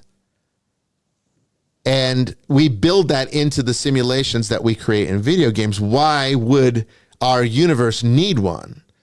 And then when you're talking about a universe that has literally billions of galaxies with hundreds upon hundreds of trillions of stars with countless planets orbiting those stars, if we can't get to any of them because they're so far away, it kind of makes it seem all so sort of pointless, even though it's so grand, because it's like you can't utilize any of it. And this is also in video games, because what we do with video games is we create like a back screen that creates the illusion of infinite space. And you can pick any one location to go to, but it's rendered in when you need the information. Otherwise, it stays in the background in potential until you need to use it for the purposes of the game. Quantum mechanics has the observer effect, which is, I think, the biggest example of what I'm talking about here. And that is the double slit experiment. I don't know if any of you have ever seen this or studied this, but essentially what they did, and this makes no sense. This shocked physicists when they observed it. This is an absolutely real thing. This is not, again, pseudoscience or people being crazy. Nobody has ever been able to explain why this is. But the biggest example of how this simulation type behavior is happening is found in the double slit experiment, where what they did is they shot photons, these, again, quantum particles of light through a screen that had two slits. And what you would expect, and if you can think about these particles as leaving an imprint as they go, what you'd expect is if you have two slits and you have particles going through and they're all shooting through those slits and creating a mark on the other side, you'd expect to see two lines, right? Like just pretend they're paintballs instead of photons. If you're shooting them through two slits, the ones that get through are going to leave a mark that would look somewhat on the other side like the slits that they went through, because they wouldn't be able to go around those slits. It's kind of like when you paint numbers on the road. You might put a stencil down and then you put the paint over it and then you lift it up. Well, the paint's only where the stencil allowed the paint to go through. It's not on the sides that the stencil withheld. And that's what you would expect to see. You had two slits going vertical. You would expect that these photons would have created two vertical lines. It didn't. It created a dispersal pattern. They were all over the place. That should not have happened. However, when they would watch the photons go through, using a camera that could detect these things, then it created the slits. It created the lines like they expected to see. When they turned those cameras off, when the particles were not being observed, it went back into a diffused, scattered pattern, meaning that these particles would act as particles when they're being looked at, but would turn into waves of potential when they weren't. That should not happen in a real universe, because what that does is exactly how video games work. In video games, you don't have enough processing power and any computer today to be able to process the entire universe of some game. Like take No Man's Sky, for example, one of my favorite VR games, okay? There is something like, there's 256 galaxies in this game, and they're all bigger with more star systems than our own Milky Way. That's in this game. If every person on the planet played this game for 1,000 years and did nothing but play this game and did nothing in the game but keep exploring new star systems, after 1,000 years, they wouldn't even be close to 1% of the game being finished. That's how big this game is. But the game's not rendering all those galaxies and planets at the same time. It's only rendering it for people when they're actually in those star systems doing something. The rest of the time, it exists in only potential. That's how they're able to make a game that's this big without having to actually create a processing system that could not possibly exist. It would be beyond Star Trek technology. So it has to be observed in order to manifest. Why would our universe work like that? Why would it need to work where, in other words, let me put it in more simple terms, okay? Using the double split, I keep saying split. It's bugging me. The double slit experiment. Using that, what it is basically saying is, think of a room in your house that nobody's in right now. that room is actually not there until you go there and use the room. That's what it's saying. That's what this is. This is what it's proving. So the old adage, if a tree falls in the woods and nobody's there to hear it, does it make a sound? I mean, according to quantum mechanics, it does not. Yeah. It does not. So that's the first. That's the core of this theory. Okay, is that they found error correcting code in the equations of string theory that should not be there. They found that quantum particles only behave like particles when they're being looked at, not when they're not being observed. They just are waves of potential. They could be anything, either or. And then, of course, you have the speed limit, and then the sort of rendering effects of space and time. So, like, for example, if you didn't want your Mario in your video game to go into a part of the game that doesn't have any programming, well, what would you do? You'd put some limitation in the program so he can't get there. So there's a barrier there that stops it. So for us, let's say there isn't anything beyond the moon. Maybe there isn't. Maybe it's just a screen, a projection of sorts. It just looks like something, but there's nothing actually there. Well, how would you stop the actual participants in the simulation from actually going there and breaking the simulation by figuring out there's nothing there? Well, you create distances in the mechanics of the game that are so vast that you don't give the character enough speed to be able to reach them. And that's how you make it work. So they can't break the game. Okay? And that's how No Man's Sky does it. Because you can keep flying towards, when you're in a star system, you can fly towards planets and you'll eventually get there and you can land at any of them. And then there's all sorts of interesting things to discover when you get there. And you never know what you're going to find when you do. But if you take that same spaceship and fly out of the star system without using warp speed, then you'll actually fly indefinitely and the game will not let you get beyond that star system. You have to use the warp system in the game to get there to another star system because there really isn't any cohesive distance between the two star systems. They're just different rendering frames of files. So it's just basically when you're warping, you're just warping from this file to this file, and then it spawns and renders the new file. But there's not actually distance there. So in our particular universe, it's behaving just like that. We can't get to another galaxy or even another star system because it's so far away, and the speed limit of light speed prevents it from ever happening in anyone's lifetime. So that's the core. Then you have the more menacing experiential effects like glitches in reality. Now, we've seen the deja vu phenomenon in The Matrix.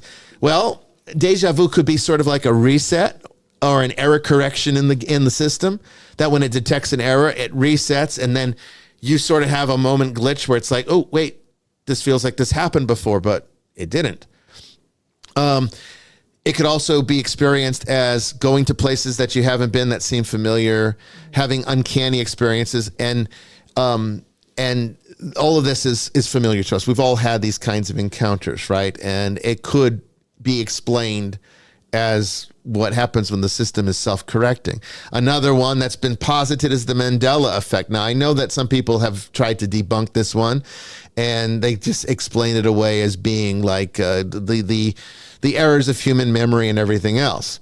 And I'm going to talk about all of the ways in which we can discount simulation theory and how we can actually say, well, that doesn't prove anything. We'll get to that in a minute. Then there's synchronicity, right? Improbable coincidences that seem almost scripted to happen, like destiny, like fate, meeting someone, that you couldn't possibly statistically have been able to meet, but yet somehow fate brings you together. And we call that like God brings people together, right? We call it a miracle, but it seems almost as if our lives are sort of scripted according to a type of destiny. That's where the pagans put so much emphasis in destiny, because they really literally believed that the gods were writing their stories for them to live. And they were just the players. They were like actors on stage and to entertain the gods. That's how the pagans looked at it. Now, there's also the phenomenon, and I know you've seen this. I know you've experienced this. But in every good video game, you have to have NPCs, right? And not everyone can be a player. And it would feel like a very vacant universe in a video game if you didn't have at least the illusion of other people in there, even if they're not being played by anyone. So we call these NPCs, non-playable characters in video games. And you immediately know if you play a major multiplayer game, you immediately know who's the real person, even without the little stats and everything that kind of give it away. But you can just tell who's real and who's an NPC, because NPCs follow sort of like this pattern of behavior that you've seen 1,000 times before, but yet there's something unique about actual players because they do more sophisticated things. And yet, when you really pay attention to the people in your own life, I guarantee you're going to find that same phenomenon. There's going to be people that seem to be working at your level, and there's going to be other people that seem that they just go through the motions as if they're basically half there. And they barely can answer questions. They are lacking in self-awareness, and they do everything almost in overly scripted ways. Now you could just say, well, they're just, simpletons or something. But I'm not so sure. According to this theory, maybe they're not. Maybe they're just part of the simulation. Okay? Background characters to create a more lively environment for whatever scenarios are happening here. Then there's the limits of human perception. We were talking about the five senses earlier, but the five senses were sort of be like a cap on our being able to experience reality. We can't go beyond them. I mean, we can to the degree, like as Father Chris talked about, love and certain emotional experiences, but those are always experienced largely internally. Even when love between two people, you still, in order to share that love, you're using the five senses to do it, right? That's the cardinal pleasures of sexuality and everything else. Why kiss people, right? Because you're trying to use your senses to be able to experience that other person, make it more real than just this feeling you have inside, okay? Because somehow those five senses make reality seem more real. But you can't go beyond them. If I were to completely... if you were to be, not me, but if you were to be completely blinded, if you were deaf, kind of like Helen Keller, but without the ability to even smell, taste, or feel anything, what would be your experience of reality? You just feel like you're drifting in the abyss, right? And that's assuming you already had some experience to take into the abyss. What if you were born without the ability to see, smell, taste, hear, or feel anything? What would your experience of reality be? Nothing. You had nothing to experience because you wouldn't even know love. Love would have no meaning to you because you haven't had the five senses to deliver the experience that you can classify and say, now I understand this experience I'm having, this exchange between people. So the five senses create a limit on what the simulation in this theory allows us to be able to experience. Then there's the problem of consciousness, okay? Science cannot explain how inanimate matter like atoms and neurons produce subjective experiences like thoughts, emotions, and self-awareness. We don't know how they are able to do that. As far as we know, they can't do that. They act actually more, if you talk to a neuropsychologist, and neuropsychology was one of the fields I actually considered pursuing a doctorate in back in the day. So I know a little bit about how they look at this. And that was a while ago. They might have come up with new ideas, but back then, the general consensus was that neurons shouldn't be able to produce this, even when they're all firing together in some kind of pattern. So you know what they behave like when you talk to them? When you talk to these kinds of neuropsychologists that study brain activity? They say the brain acts more like a transmitter of data than it does as an origin point of data, which of course is good argument for spirituality, because we could say that, that's the seat of the soul. The brain is just basically transmitting spiritual data to us, the experience of it, but it's not coming from the brain. In fact, we can't understand okay, brain damage. You might say, well, what about brain damage? What about TBI? Okay, doesn't that prove that thought and feeling are coming from the brain? No, it doesn't, because what it proves is if the brain's a transmitter and you damage that transmitter, it's not going to get a good signal anymore. And so the behavior is going to be affected by the fact that it's damaged. Does not mean, though, that the seat of consciousness is actually coming from that brain. Okay? So if we're in a simulation, then the brain might just be the bits of data that receives the inputs from something outside the simulation in order for this avatar to be able to move through the simulation, but being controlled by something that's not in the simulation. Okay?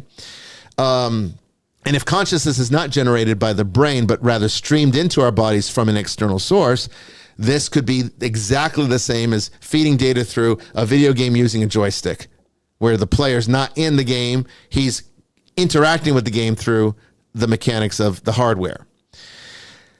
Then talk about the nature of time and reality itself. Okay, time feels very artificial, doesn't it? We have a concept of linear flow. However, time slows down or speeds up depending upon how we perceive it. We can have dreams that feel like you've been in the dream for weeks. I've had dreams that felt like I went through lifetimes in them, and yet it was one night.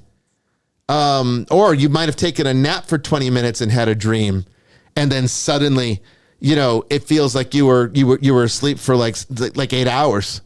Or how many times have you gone to bed really tired, gone right into REM, and then something jars you awake at like 1 a.m. and you think it's already morning? Yeah. Time is not constant in the state of our perception. Okay.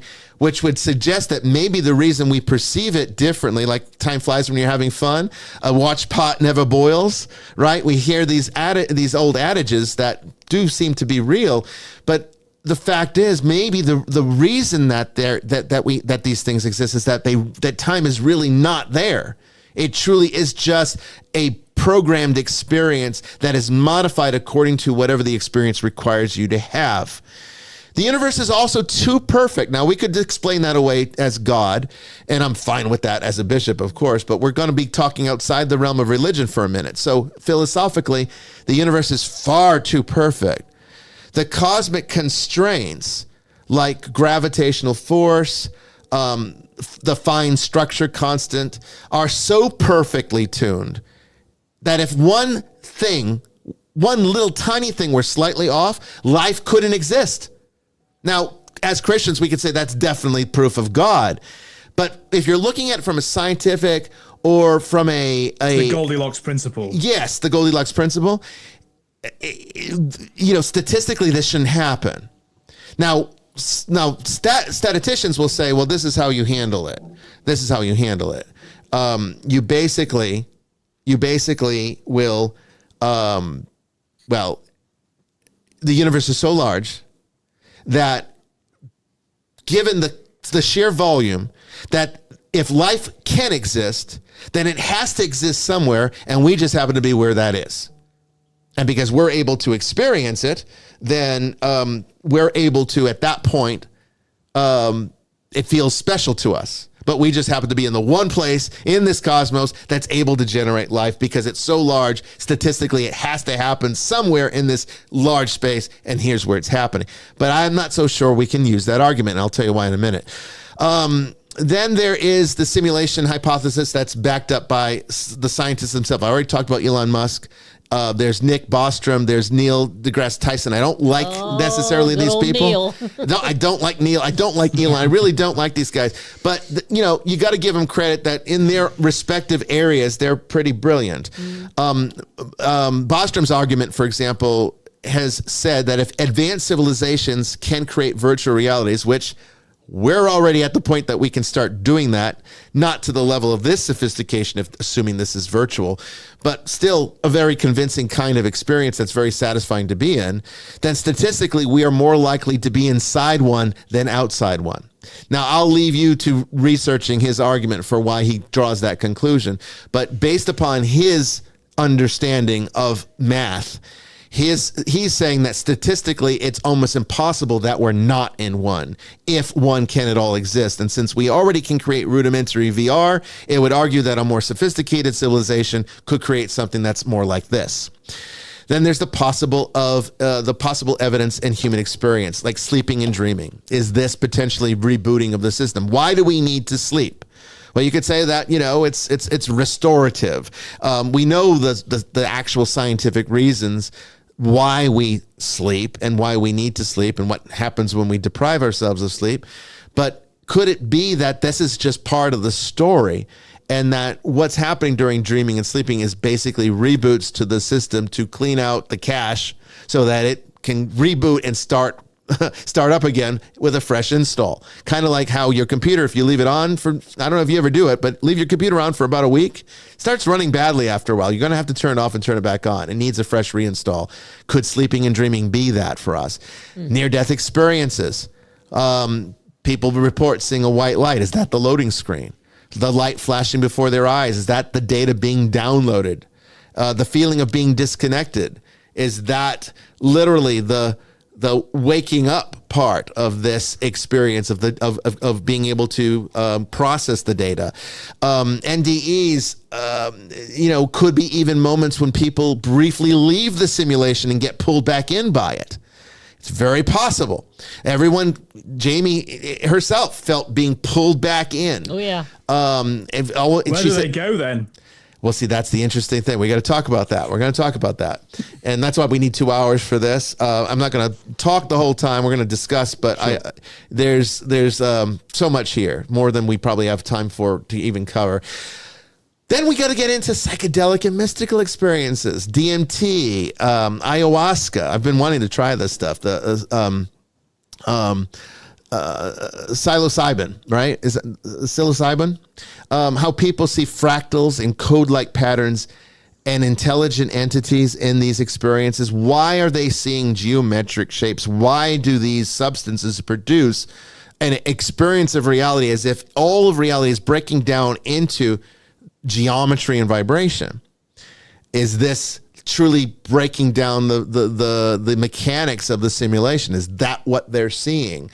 Because it does tend to look like a mathematical formula when they have these vision quests. So now we got to ask ourselves, if this is a simulation, let's pretend for a moment it is, and we can debate that in the next hour, talk about the flaws in this theory. But let's pretend for a moment that it is. We need to know 3 primary things, okay? Who built it and why, okay? And since it kind of sucks, I mean, let's face it, I don't think any one of us would choose to be in this simulation if we, unless there's some other reason we don't know. But I mean, this simulation creates pain. I've never felt pain when I was playing VR. This one feels, when you get hurt in this one, it hurts. All right. And you deal with the deficits of that pain. Like, chopping off an arm in this, if this is a simulation and I amputate this arm, I'm going to have to live out the rest of the simulation without it. And that's going to hurt and be very problematic for my functioning. Okay. And it's not like I can just build myself another arm, in the simulation. It won't give me another arm. So why would I want to be in a simulation that works with such hard rules like this, which would make me want to be like, well, how do I get out of it? So we need to ask, who built it and why? Can it be hacked? And is there an exit? Okay. And so we need to, taking those possible components into this projection of thought philosophically, it leads us to now let's ask why. Okay, so the first general idea that people give with simulation theory is that it could be a test or learning experience, which would fall into the whole religion motif. Christianity kind of sees it that way, working out one's salvation. You're kind of being tested as to whether or not you're able to, work out the imperfections within yourself. Buddhism and Hinduism, they come right out and say the world's not real. It's just an illusion based upon the appearances, but it's caused by our attachments. And that once we give up those attachments, then we awaken to the real world. We kind of escape the simulation. So, I mean, they already are working at that level. They've been doing that for 2,500 years, 3,000, 4,000 years, really. If you go with Hinduism, it might even go back as far as 8,000 or 10,000 years. Okay. So that's the first one. It's working to our benefit, but we don't know why. We're not given that information for some reason. It's a test. It's a learning experience. We're limited with what we know about it because it would interfere with the test. Kind of like you can't cheat on your homework, right? You're not being truly tested if you go in with cheats. So no one's going to be like, well, here's all the answers. Well, you're not really being tested then. So that is one argument. It's a test and it's for our benefit. That's the best case scenario. The second, not so good. We're being controlled or exploited. That's the Matrix scenario. Yeah. That this was created as a battery or something, right? That's what the Matrix kind of posited. And then there's the third possibility that we have actually the ability to break all of the rules. We just don't realize how to do it. And occasionally we can, which is kind of like how I started this whole thing off about talking about how I almost drowned, but yet somehow got pulled out of it, and I almost broke my neck, but somehow floated away. And then we had this big damaged car, and I went poof, and then it was completely perfect again. So the real question isn't just, is this a simulation, but what happens if we escape it? What happens if we wake up from it, which was what Father Chris was getting at. So let me leave you with these final thoughts, and then we'll take our break, and then we'll come back and sort of talk about some of the implications, and then we'll discuss. Now, the classic simulation theory is, is there an escape? Can we find a glitch in it? So what about the deja vu moments that feel almost too real? Is that a clue to lead you in some direction? If the coincidences that we see, synchronicities, that fate, destiny that sort of stacks up in a certain way that shouldn't happen, is that leading you towards the escape? Is this sort of like the game helping you to complete itself? And have you ever, I experience this all the time, but have you ever been just looking or staring or even driving where it almost as if you skip a frame?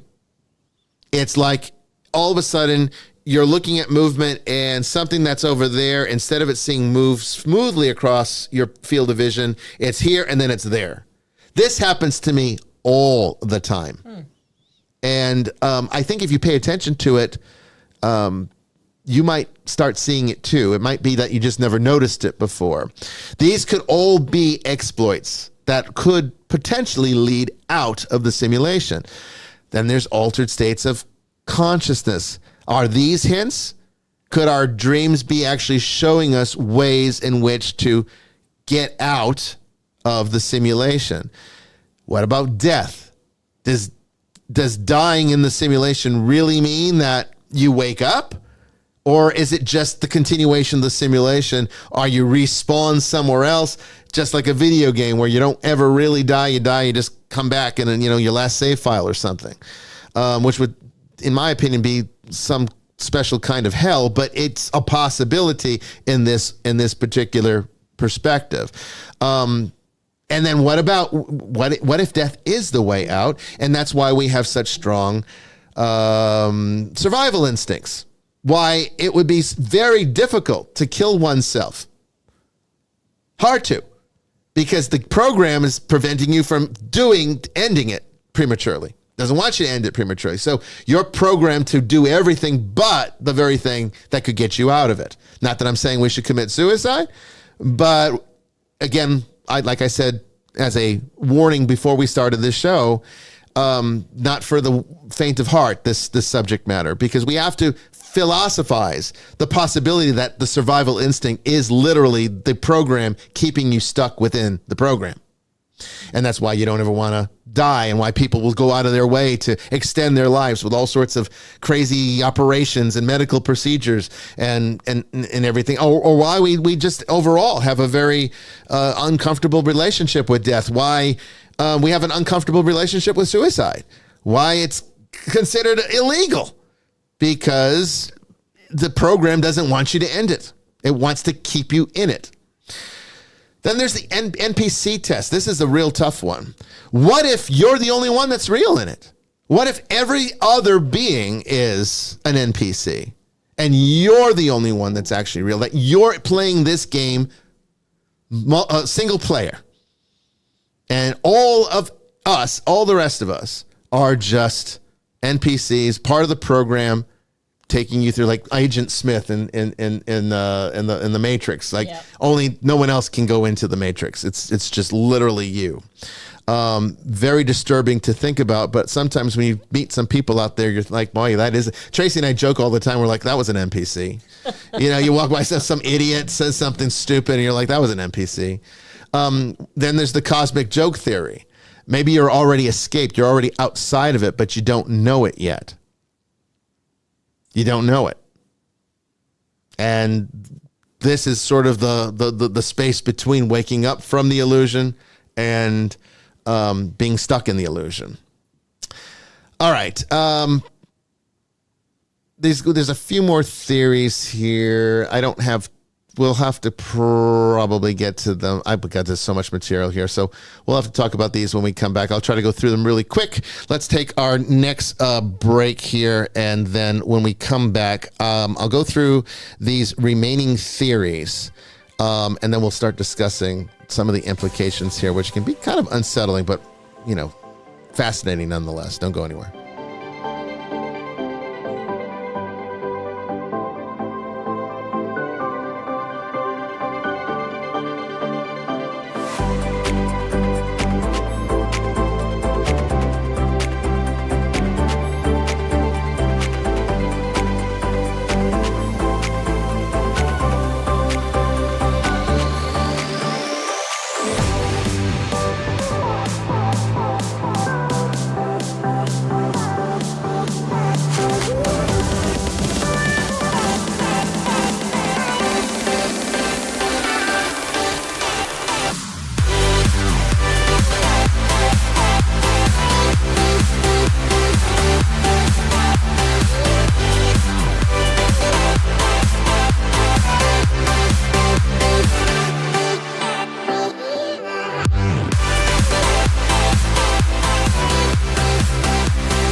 pushing my limits and all the drive that I have. Well, I'm going the distance with you.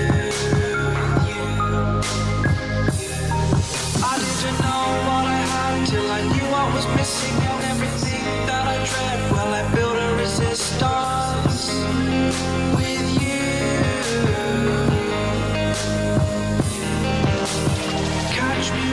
I fall, and I'll keep you off the ground. You were gone, I wish you'd stay. I could look at you for days.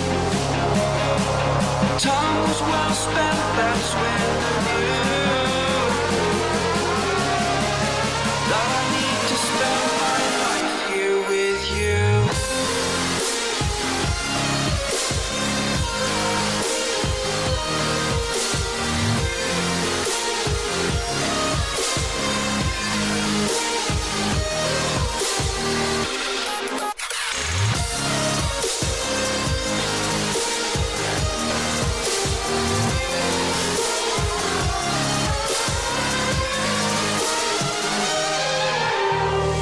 Take your time, not in the fast lane. I understand that you've been broken too many times, but I'll be waiting to mend your wounds from all you've taken. But if we listen to each other, admit our mistakes, then I can show you who I am, because I'm not the same. I'm better with you.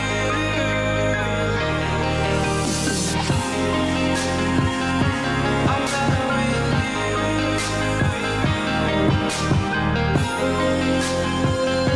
I'm better with you. Catch me when I fall, and I'll keep you off the ground.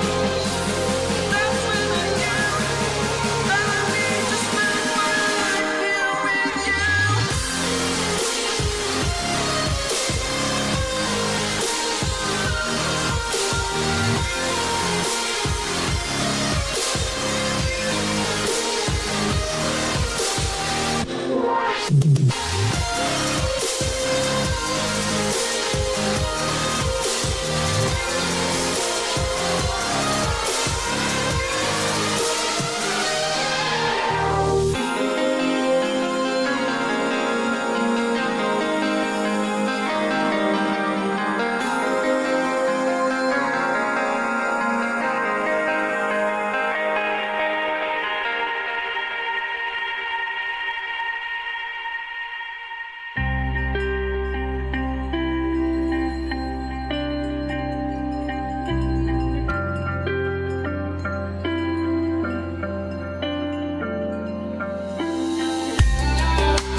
Welcome back, everyone, to the third and final hour of Vestiges After Dark. I hope I am being coherent tonight.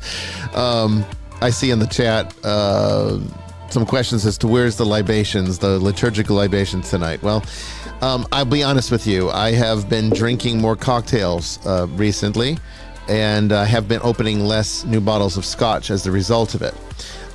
So it's too hard for me to make a cocktail and get the show ready. There's too much involved in the kind of cocktails I make. So getting a cocktail ready before the show, I would probably have it drunk by the time we go live, and it wouldn't work. And if I waited, it would be warm and not as good if I waited till we go live. So that doesn't really work. It really only works when I'm opening a new bottle of scotch. So I will do liturgical libations when we have something new that we've opened. And next week, I think I have a Ardbeg that we'll be able to indulge. It's not Jamie's favorite scotch, but it'll be a new one that she hasn't tried. So we'll still do it. It's just not going to be very regular because I'm into cocktails right now, and we're doing some really exotic cocktails. Anyway, when I come back here, more theories about simulation theory, more theories of the implications, and then some discussion. I'll try to get some time for some your calls. I saw that there were a lot of calls this last 2 hours, but we're not on open lines yet. So if you're still with us, hold off until this next hour here. I'll try to get some calls in.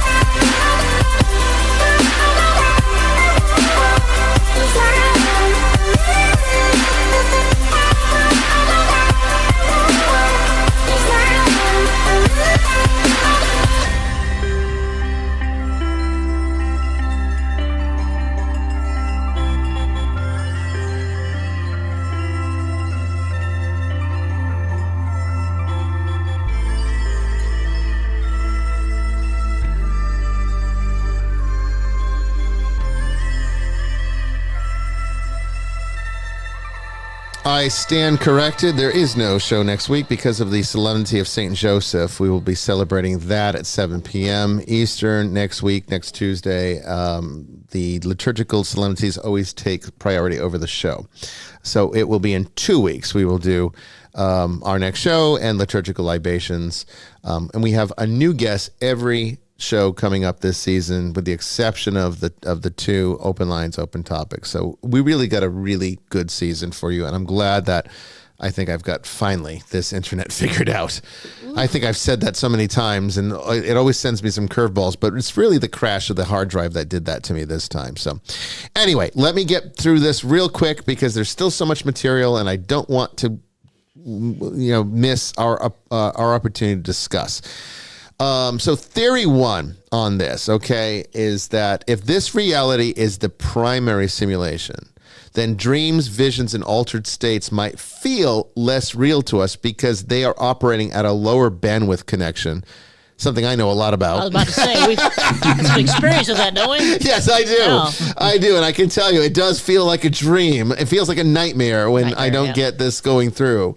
But it could be that it's like trying to watch a 4K video on a bad internet connection, and that you're not getting a full signal. Okay. Buffering. Yeah, buffering. So that could explain why, if dreams and visions and these spiritual experiences seem, somewhat less real, or could be very easily written off as, oh, it was just a dream or something, and why we dismiss them and not take them more seriously, yet some people do. Certain cultures do. It could be because they are lower bandwidth connections, and that we're so tapped into this simulation that the connections of the real world feel less real to us. So the simulation keeps us locked into this one. Theory two is that consciousness is firewalled. All right. Like, think about how when you have dreams or visions, they slip away almost as soon as you have them. It's like I can't tell you how many times I was in very deep meditations back in my Buddhist years, and I would have these profound moments of lucidity that almost as soon as I came out of it, it was like I couldn't remember everything anymore.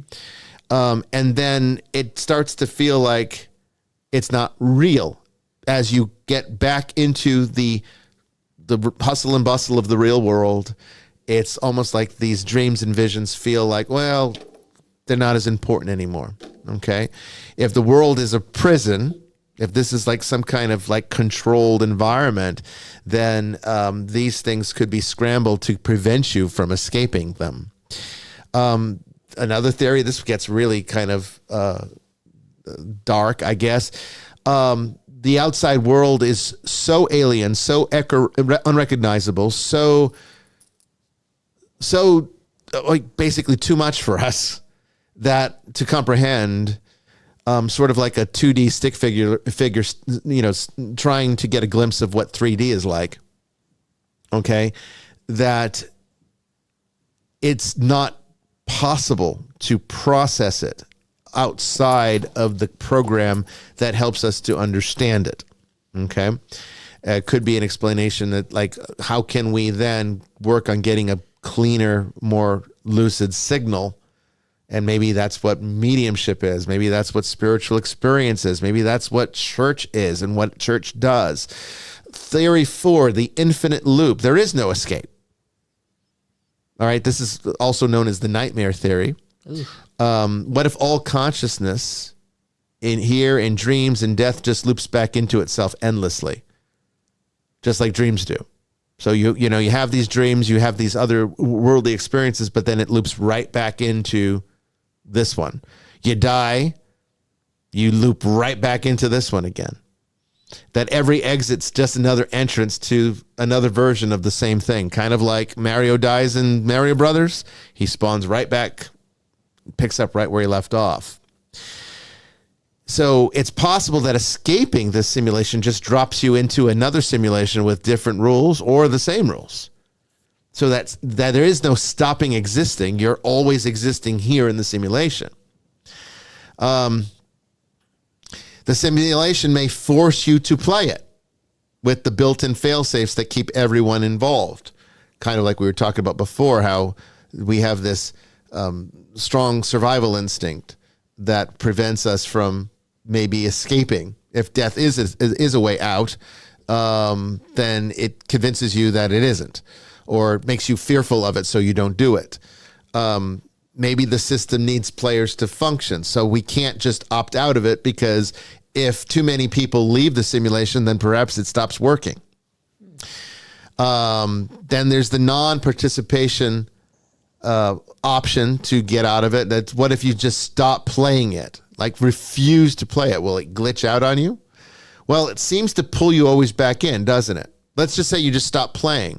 I refuse to get a job. I refuse to eat. I refuse to do anything. Well, eventually survival forces you to start having to consider those things. Eventually you get so hungry that you'll start playing again just to get rid of the hunger. Okay. And then the ultimate escape might be that the exit is hidden in plain sight, but we just can't find it. That the constructed reality is built so cleverly around it that we can't even possibly see what it is. Maybe religion is that escape. Like every religion seems to have some way to escape the brokenness of this universe, Christianity included. And then there's the possibilities of why this exists. It's a battery and we're the fuel. We've talked about that. It's a test. Nobody knows the rules. It's a prison. You're not supposed to know. It's a loop. You've been here before and you will keep being here. There's no purpose. It's just random noise. You chose to be here but forgot why. You broke the law in a different existence and this is your punishment. You didn't do anything. You were just captured. You're a prisoner of some kind of war you didn't know you fought. You're here because you refused to play by the rules before. And this forces you to relearn how to play by the rules. Or you created the prison yourself. And now you don't remember how to get out of it. These are all possibilities. We can go into any of those if you're interested in them, but I wanted to save the majority of this hour to talk about it, because one of the things that I think as a man of faith that is the most unsettling, and this is true for not just a man of faith, but also for a person who is an atheist. Okay, so let's take two scenarios and then we'll talk about it.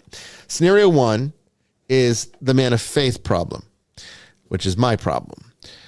We could say that, come on, all these things can be explained away by God. God's perfection is what makes it seem like destiny. It's why, he's orchestrating everything. That's why these miracles happen. It's not coding. It's just God's perfection makes it look like a perfect code. And these are all good arguments. But the only problem with simulation, looking at this from simulation theory's perspective, is that how do you know that God isn't programmed into the program? How you're not programmed to believe that God is the reason everything exists, because the program has programmed you to think that. You don't. You can't possibly know that the religion that you practice isn't the program you were given to practice. You don't know that. And all of the experiences that you have are the program feeding the criteria of that particular modality into you. Then I can also argue that with the atheist too, because the atheist can say, well, scientific observation and all of this stuff, the scientific method, we can prove things. No, you can't, because all of the laws of nature that science hopes to observe is also in the program. You can't leave the program. You can't leave the universe and see what the hell it is or what it's doing. We've already talked about the speed limits and how we can't get far enough away from whatever this thing is that we call the universe to be able to see what it is. Therefore, then what we're left with is that having to accept that everything we think are the laws of nature or the laws of science are merely the laws of the program, making you think that this is what those reality, that this is what this reality is. So you can't say that any scientific observation is real, because it could just be the simulation telling you it's real. And because you're part of the program, you have no way to know that it's not the program. I think that's pointing towards what I think is I want to point out a flaw in it, but the reason for pointing out the flaw is to also point out the philosophical paradox that this generates. So, sure, yeah, let's do it. So here's one of the. I'm sure you've got this in your notes, but one of the flaws of going back to where you began about how photons behave, whether they're observed or not, depends upon the understanding that there is consciousness that can observe something, and so. If we're non-playable characters in a simulation, then that undermines the idea that we could have a consciousness that's able to observe and therefore affect reality. But I think the fundamental reason that you see what happens is if you engage in all of the simulation theory premises. See, I don't accept the premise, but if we accept the premise, then all we're going to find is paradox. And the reason I believe that that's the case is because modernity, postmodernity, liberalism has shifted culture away from faith-based or a theocentric approach to how we view ourselves and the universe. And so, in a way, what we've got is the post-theistic equivalent, which is to try and scientists can't account for the fact that we care about things, that they can't explain consciousness. None of us can. It's kind of it's beyond what we're able to currently, I think, forever understand. And so what we've got really is the sort of reverse engineering of trying to explain why we have spirituality or a notion of going from one point to another in life, in death, beyond death, whatever it is. And it's trying to do that without theism. And that's why it keeps running into paradoxes, because every now and again it runs into the brick walls of a scientismist reductionism of how we think about everything. I've not put that very well. No, I think I understand what you're saying. The thing is, I think that works very well for the NPC theory, or even arguing that maybe this is all just NPC. And that none of this is, like, none of us are real, let alone the universe it's in. But most simulation theory does not subscribe to that view. Most simulation theory says that there's a real consciousness at work here. It's operating from some place outside of whatever this reality is, and that we are just avatars. Yeah, absolutely. That's helpful. Yeah. So I guess what I'm saying is that in order to provide an alternative for saying, God exists, God made everything. They've come up with a theory that I think is even harder to believe. I guess that's where I'm coming at, because they're trying to come up with a theory that accounts for an origin without explaining an origin. Because if we're living in a simulation of our own making, or of somebody or some alien culture's making, it still doesn't answer the question of what's the origin of that. Well, no, it doesn't, because it's the same problem that you run into with the Matrix series, because the Matrix series does present that there is a real world.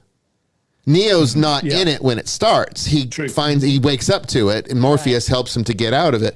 But it doesn't ever explain what the real world, what created that. Sure. It just says, if I was going to answer it as a Christian priest, I'd say, reality is in fact heaven. So I think, it is. Yeah, you could say that. So I want to make clear that even though I went through very quickly, and part of it was the lack of time to really get into any of these points with any kind of substance, I went into a wide range of theories about it. But the more core aspects of simulation theory do not... it's not so much. I'm not trying to straw man it. I'm honestly no, I know you're not. I just want to make sure it's clear to the audience, because I think it is to you. I just want to make sure it's clear to the audience that it's not suggesting that the simulation theory is not trying to replace God or disprove God or find a more acceptable answer. It's basically saying that we found code and behavior in the quantum studies of what we thought reality was quite consistent and different, and it behaves like computer code, and it behaves like the way that we render computer programs with limitations. And so where it came from was not so much, let's come up with a godless explanation for how we got here. It was more about, wow, I reality is like this. It's like this is like a computer program. So what's that all about? That's really more where it started from. I want to make sure the audience is clear on that. Absolutely, no, I get that. But I guess what I'm saying is that post First World War, in the West, it's been impossible for people to. There's been a rejection on a cultural level. I mean, I don't mean on an individual level. There's been a rejection on a cultural level of a sort of theocentric universe, and so the motivation to want to explore this in the first place. I'm not talking about the merits of the actual theory, but the motivation to want to generate this theory is precisely because there's been. Oh yeah. I agree with that. A shift away from a theocentric universe, but a desire still to have understanding. So that's all I'm saying. I agree with that. Yeah, and I think you're right there for sure. Absolutely. I guess my question, as obviously a theist, my question would be. I am trying to suspend that as well. Myself, I mean, you kind of have to, because I mean, some of this gets you into places that, I mean, from a Christian, you just wouldn't even think to go. But. I mean, as a theist, looking at it from a theist perspective, my question is, why would God need to create a reality that behaves like a rendering program with error correcting code and, and particles that only become solid and real when they're observed? Because that's kind of a energy saving mechanism. It's like, if you're talking about the unlimited power of creation as it's taught theologically, that limitation shouldn't be there. So it seems as though if God did indeed write this or create this reality, is he compensating for entropy in some kind of clever way? And that's what we're observing, is that this is the way that it behaves through entropy. And so this is a preservation mechanism built into reality that sort of simulates the code of a computer that we would naturally come to the conclusion to find, because everything we do is sort of a reflection of what God's doing anyway, even when we're not trying. So why wouldn't our simulations look like... There's an internal paradox. There's an internal paradox. In what way? Because who is it that's created computer coding? Like, how do we know what computer coding looks like? Human beings have created it. Right. And so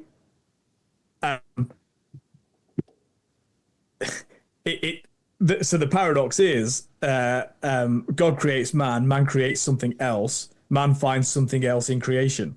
Like, yeah, of course. Well, yeah, but they weren't exactly trying to find this. No, but that's how human beings have, human beings understand things through patterns of understanding, and this is one of those patterns of understanding. In other words, it's a circular argument.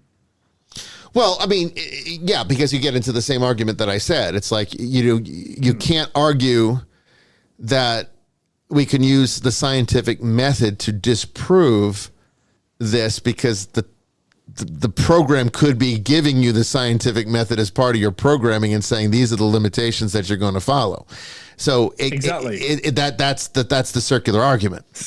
That does become a conflict in this, that which means it just like God becomes somewhat unprovable in any kind of scientific way. So the best that I think we can do, which is what they did, is, well, then if we can reduce the universe down to a mathematical equation using the math that's already there to work with, what do we see? And when they did this, when they took the parallels of what we see and converted them into mathematical equations, what they saw was the exact same error correcting code that would be built into a computer program by an engineer, which does actually prove intelligent design. If you take that for face value, you would say, well, there's intelligent design here, but it's technological. It's not necessarily mystical in a sense that, like, this all powerful deity kind of being, where it actually sort of behaves more like an advanced civilization kind of being, using technology, or it looks like technology, at least. And maybe, and my argument and how I get around that paradox is by saying, well, and it's kind of what you said, I think. I'm just going to rephrase it slightly. Mm-hmm. Could it be that what we see in reality is always going to be through the lens of what we understand in reality? So therefore, when we mimic the real world, because what is a VR game other than a imitation of the real world, right? And so wouldn't the imitation of the real world use, by default, because we're already so wired into it, we'd start to actually create shadows or parallels or reflections of the way God organized it. But instead of it being... Yeah, it's Plato's cave, right? Yeah. It is. It is. Because that's what we're exploring, is Plato's cave. I mean, so for those that don't know, Plato's cave is a principle that posits if a man only exists in a cave and sees, instead of reality, shadows, the shadow projection of reality, then those shadows are reality to that person. And in fact, if that person then saw the actual thing that generated the shadow, that cast the shadow, they'd think that was not real. That's Plato's cave in a nutshell, right?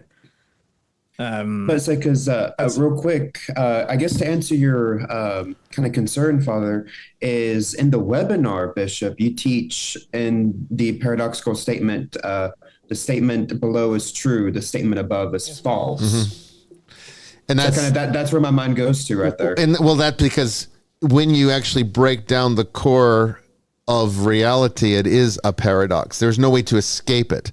It's not a perfectly organized operation. Now, that you could say it's the fall that made it that way, but yes, because I mean, take a piece of paper. I'm not going to put it on the screen and risk disrupting this perfect broadcast so far, with sharing my screen. But take a piece of paper and just simply write the sentence below is true, and then right underneath it, write the sentence above is false. Okay. they're both absolutely true statements. They're both absolutely false statements. There's just no way around that. You can't fix that. It's an absolute paradox that just holds true, which I use as an argument to show that, you can't really ever tell anybody that they're wrong, because there's always some reflection that's right and wrong at the same time. You're right and wrong at the same time. We always are. Same thing goes with mathematics, okay? Because you can infinitely create division in a fallen universe. So let's say I want to get from this wall to that wall that you can't see on the other side, way down there, okay?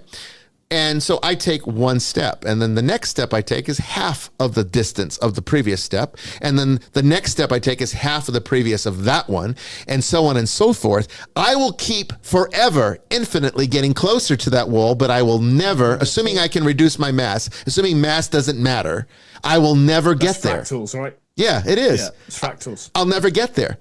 So does that mean there's infinite space between this wall and that wall? Well, it depends on what level of reality you're looking at. So they're both true and both false. So yes, there's finite distance there on one perspective, infinite distance in another perspective. Just like any argument could be absolutely true or absolutely false, depending upon the way it is contextualized. And so that's the paradox of reality itself. Philosophically, philosophers have been dealing with that forever, and that's just two. There's countless other paradoxes that we could talk about. Those are the best ones, though. And this is a lot of that. So it's not shocking that if now that we have an advanced mathematics, and now we have the equipment and the tools to be able to start to observe quantum phenomenon, which is something that no point in history. I mean, I was reading this the other day, like I don't do much on social media anymore, but I will occasionally catch something when I'm trying to do stuff for this show. I saw a meme that said, it showed that picture, that really beautiful picture. It was actually my desktop for many years, of the sun setting on Mars. And it said, we're the first generation in the entire history of humanity to see a sunset on another planet. I mean, that's kind of remarkable, when you think about that we now have the technology to be able to produce that reality, to be able to see something like that no one could have conceived of before. These lights in the sky were gods to our ancient ancestors. So, I mean, to think that, that they were just worlds like this one, or, worlds that you could actually land on and see the same kinds of things from a different perspective would have been outside their paradigm. But yet it is within our range now. So now we're able to use advanced mathematics. We can observe the quantum field, and it's revealing things that no previous generation could have ever even conceived of, let alone been able to comprehend, assuming it was even shared with them or could have been shared with them. So I think there's a lot of that going on with simulation theory as well. And that explains some of these paradoxes that seem to lock us into these sort of disturbing realities, because, you could always, it's the same thing with the people that argue that Jesus was really an alien, and that, he came down in a spaceship, which is why he was always ascending and descending and all this stuff. And that these angels and all this was, these ships and Ezekiel's wheel in the wheel and all that, there's people that argue that it's really, he's just an alien, and, he came down to give us information that maybe was to help us, maybe was to control us. I mean, there's all arguments out there. I don't obviously subscribe to any of those. I wouldn't be a bishop, or I wouldn't be a very good one if I did. But philosophically, I can listen to that and find that fascinating, and I can accept that and say, well, wow, that's kind of scary. If I didn't have so much faith, that would be very disturbing to me. The thought that we could be manipulated by a higher intelligence and to believe that they are God. I mean, how easy would that have been for us with our technology today, assuming we could go back in time to our ancestors with all of this technology that I'm using to give you this show? I'd be a god to them. Any one of us would be.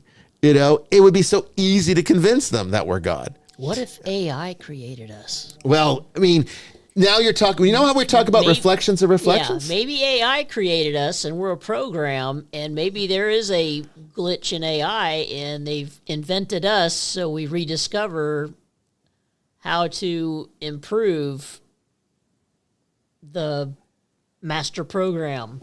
Maybe like with aliens leaving their planet because they lack resources and they need to come here. What if AI's been around and they created us to try and find answers to their questions? Yeah. I mean, those are the I'm going to need a drink after this. But it does make you think. It makes you wonder. What if it's all a round robin of programs? And I mean, we don't know, and that's what I was trying to say is that this is where faith would become necessary to get out of some of this philosophy, because there is no tangible way otherwise to do it. Even on the basis. I think it's just another form of nihilism.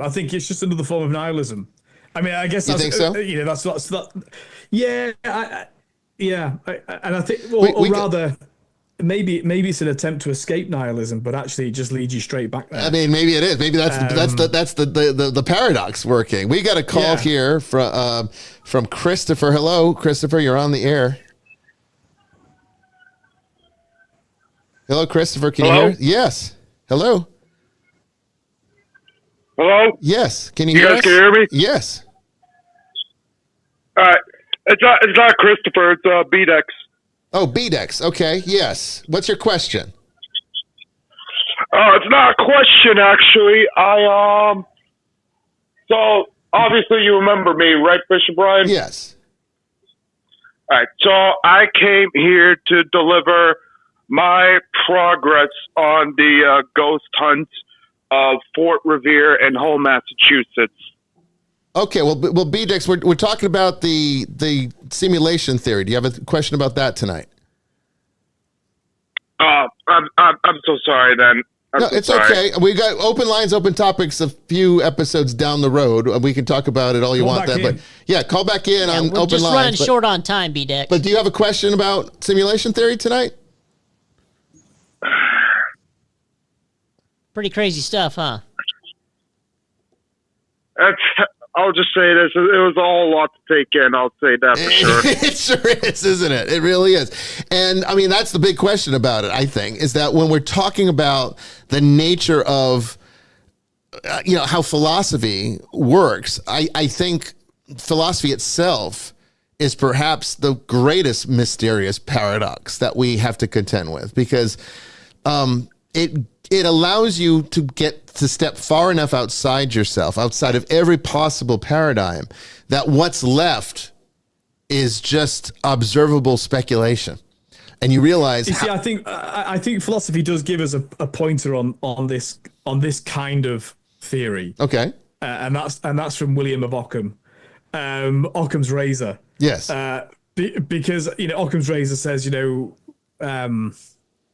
the simplest explanation is usually the right one.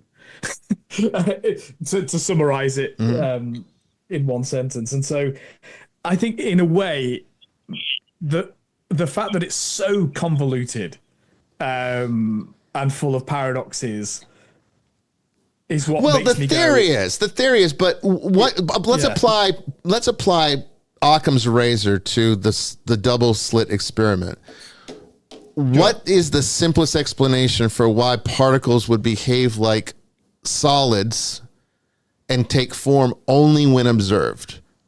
What would be the simplest explanation for why they would do that? And I think, honestly, the simulation theory is at least one of the simplest explanations. I mean, in the sense that it's like, it solves the biggest problem that computer programs have, which is you don't possibly have enough memory to store all of this content. So you store it only in potential and render it when you need it.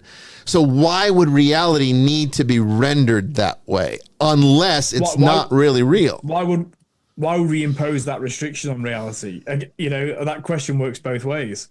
What do you mean? What do you mean? What's happening is they're looking at the photon test, and so that they're asking the question, why is this so? And from that one concept they can't explain or understand, they build this entire. It feels to me like it's built on sand. To use a bad analogy, it'd be a bit like going back before Galileo and looking at looking at Galileo and the trying to confront his realization that we had that the sun was the center of the solar system, and saying no, it's definitely the Earth. And so I've got all these convoluted explanations as to why the Earth has to be the center of the solar system. It feels very similar to that to me. I don't know if I see it that way, only because it wasn't as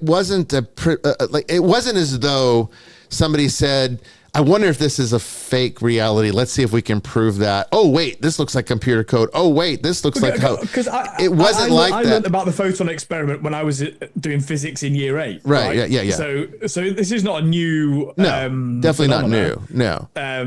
But when I was doing physics in year 8, nobody was saying, "Oh, well, simulation theory is the answer." But you know why? But because we didn't have computer programs that had games that did rendering yet. That's right. So now we've created those, and so now we're looking at it through that lens. That's all I'm saying. Well, that's true, but okay. But take that lens out. We still, if we're going to apply the simplest explanation to why this would be.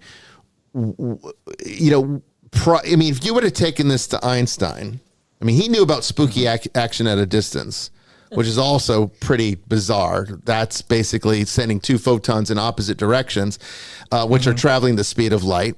So for all intents and purposes, they're separating from each other at twice the speed of light, right? Because one's going one direction at the speed of light, one's going the other direction at the speed of light. So the distance between them is increasing at twice the speed of light, and yet affecting one affects the other one simultaneously. There's no way that they could communicate at that speed, yet it's almost as if the time, the distance, the speed does not matter to them when you're dealing with the quantum field. It behaves differently. He knew about that.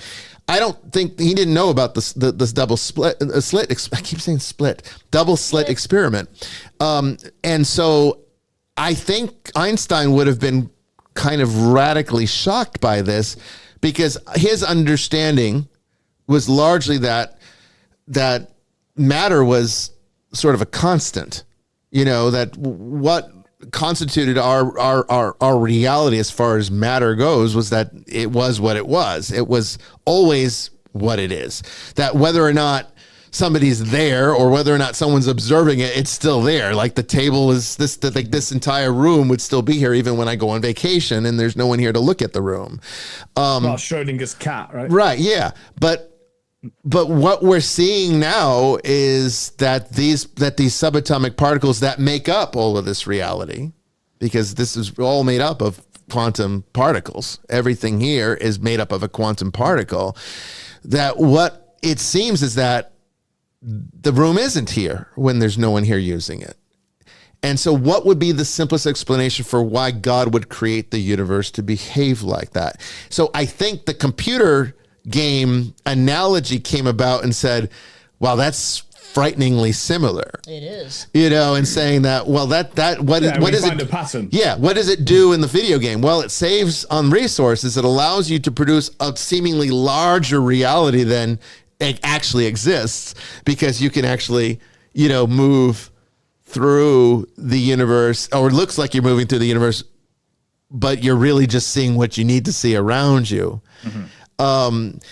So I guess what I would like to know is, even outside of all the conjecture that we talked about tonight, why is reality behaving this way? And if God is the creator and author of this reality, which I do believe he is, why did he design it to work this way? Or is it the fallen universe that's making it work this way? Maybe he didn't design it to work this way. Maybe this is a product of the fallen universe. It's creating shadows.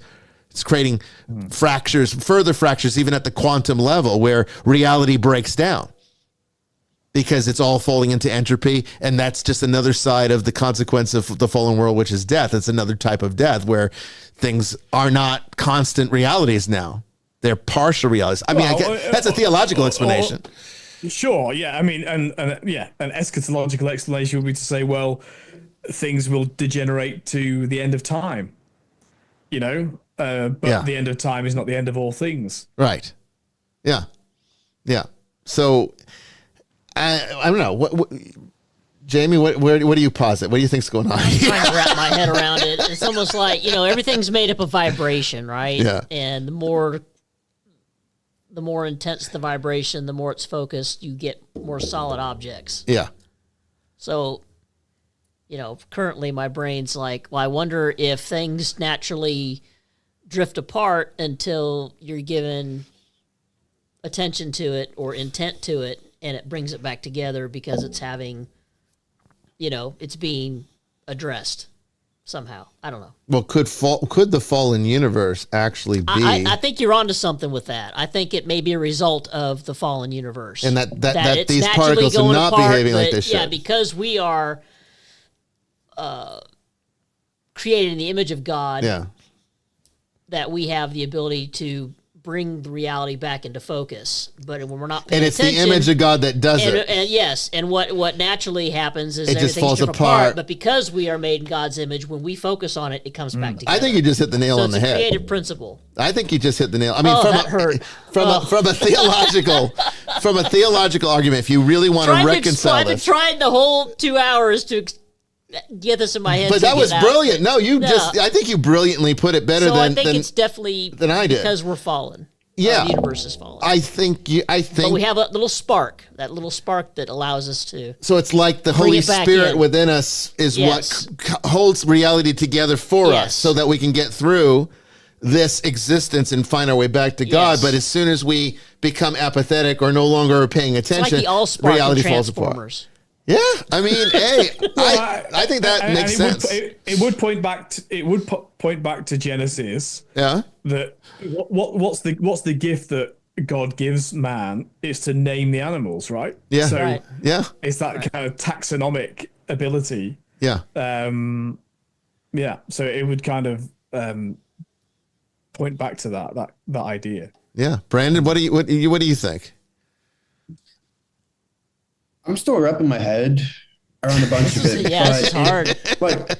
Like slowly but surely, dots are they're connecting for me, because a lot of what you've been saying, you said back in the webinar, in the first axiom, like the first unit. Right. Like the leaving reality, kind of all of that. So I've already had like previous exposure to it. So it's not an alien, like a foreign concept to me, but it's still a concept that is hard to understand.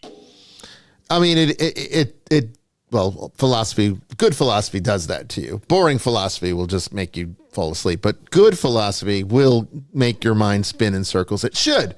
It really should. This is how Thomas Aquinas came up with some of his brilliant perspectives on theological matters. And I think we just did one right now, because obviously the beauty of philosophy and the beauty of what we've just done here tonight is that it shows that as our scientific understanding improves and changes, that to rely on the writings of something from 1,000 years ago, 2,000 years, or even 500 years ago might not always be as applicable as time moves on. Not that I'm saying the Bible is not useful, but what I'm trying to say is, like, as reading commentary, philosophical commentary from 700 years ago might have been really good and cutting edge back then, but maybe not as relevant anymore. It shows us the history, so it's a good history lesson, but it might not be as great for speculation. What do you do with this? What would Thomas Aquinas have done with the double slit experiment? I mean, I think that would have been a very interesting thing to have seen. But he didn't have access to that knowledge, so there was no commentary on it. But it would be fun to bring him into the future and ask him, and I think that's what we're doing right now. It's like, how would he say, well, like, this could mean that maybe God doesn't exist. So how do we see it from a theist point of view? Well, I think Thomas Aquinas, because I'm quite the Thomistic philosopher, sorry, I don't mean I'm able to do it. I mean that I like it. Just to clarify that. But I think he might talk about accidents and substance when it comes to this thing, right? Yes. Yes. And that as the observer, we may affect the accidents and/or substance of something that we observe. Right. So when we observe the host, we observe the substance. Well, maybe when we observe the slit experiment, we observe the accidents. I don't know. It could be. I mean, that's a really good way to look at it too. Yeah. That's just to transport one piece of Thomas Aquinas'. I mean, well, we have to accept the Summa Theologica. It's a big book. We have to accept that from the Christian vantage point, we are only observing the fallen world. We're not observing the perfected or the original state of the universe. We're only looking at the fallen. We must proclaim that. We must proclaim that is the case. Right. So the double slit experiment is just showing us some of the operations within the fallen world, which is all subject to entropy. Every aspect of the fallen world is subject to entropy. So I liked what you said. I think the idea that it is God's presence within us that sort of holds reality together when we're there using it. Because we're co-creators. We're co-creators. So we can actually use the power of God to make it consciousness, self-awareness, which is ultimately, I mean, what's more divine than being aware of oneself? There's nothing more divine than that. Right? I mean, that is the most... Separates us from the animals. It does. It's truly the only thing that, in that intellectual way, it's not rudimentary instinct. It's not even just like basic awareness. It's fundamental awareness. It's the ability to actually conceptualize and say that it's basically, I think, therefore I am. To be able to actually make that statement and know what it means and to know that it applies to you is divine. That's the most obvious aspect of the presence of God within us, I think. And that very action is what turns these particles into particles instead of waves. I mean, it's the very thing that does that. So that's how I reconcile it. And I think you said it the most brilliantly, Jamie. I mean, that'll be the only time. Something brilliant this year. No, I think what it is that it makes sense. You've been in the I'm church also now, a student in your class as well. It just makes sense. Well, sometimes the students can. Everything's chaotic until you use a divine creative principle to bring it back together. And that's exactly what the double slit experiment shows, that everything is chaos until... Yeah, they say in here, the universe is expanding. Yeah, it's expanding because it's falling further and further apart. Yes. Well, one of the things I teach you in the class and the Forbidden Truth and everything else is that the universe, as we understand it, entropy itself is sort of reversed with evolution. So the only thing in this universe that doesn't follow the law of entropy is evolution. Why would everything be falling into increasing states of disorder except for organic species evolving into better states of themselves to be able to adapt to whatever the demands of the environment require them? So in other words, the double slit experiment positively disproves determinism. Yes, it does. Absolutely. Yeah. And it definitely shows that it is almost, again, it's an action of free will, right? That creates the difference. I was just about to say, therefore, maybe that's a proof of the existence of free will. So here we are. We've got this very sort of cold, non-theist theory that's floating out there, and we just actually made it make sense by using theology. I think that's brilliant. I didn't expect it to go that way. Theology for most of the show on purpose. We kind of had to get at least to feel the cold reality of it. But then you have to reel yourself back in and say, okay, now what do I do with this information? You still have to figure that part out, right? And that's when I was like, yeah, well, that makes sense now that you say it. Now that we've conceived of it, and why is consciousness affecting reality this way? Why would our consciousness be able to affect whether something is real or not? Because essentially what you're saying, the difference between what the double slit shows is that whether it's a particle or a wave is whether it's tangibly real or whether it's just potential. Where it's not real yet, but it's there if it needs to be real. And consciousness is what determines. By observing it, that's when it becomes real. Okay? That sounds like free will to me. That can go back to very fundamental philosophy. I think there might be Aquinas on if something's a table once we use it as a table, because then we see it as a table. Mm-hmm. Yeah. I don't know. Oh, I think it's great. No, it's great. I mean, look, we could just go on for hours about this one. I knew it would be a big one. Maybe we just need to do an AI episode with it and ask it these questions, see what it says. Anyway, that's the end of the show, and I'm glad we finally figured out and worked out our internet issues. I want to thank everyone out there, especially you, BDEX, for calling in. I apologize that it wasn't an open line show, but we will definitely wait for your update on that open lines. I think Brandon put it out there for you on Facebook. Yep. So make sure you check out that show and call in on that date, and we'll be happy to take your call and hear anything you have to say about it. And again, thank you everyone for tuning in tonight. I apologize for last week's mishaps, but we're getting back on track. We're not here next week. Remember, it's the Solemnity of St. Joseph, so we'll be having Mass at that time. It will air on this channel on YouTube and Facebook, so you'll be able to watch it at 7 p.m. Eastern. But we will return in 2 weeks for the next episode. Brandon, do you remember what it is? Numerology. Okay. Sweet. All right. Numerology next in 2 weeks. Okay. Next episode. All right. New guests, everything. It's going to be fun. Going to be interesting. Internet stable. I love it. Anyway, I'll see you guys all then. Take care and God bless. I'll see you out there in the ether. Take care, everybody.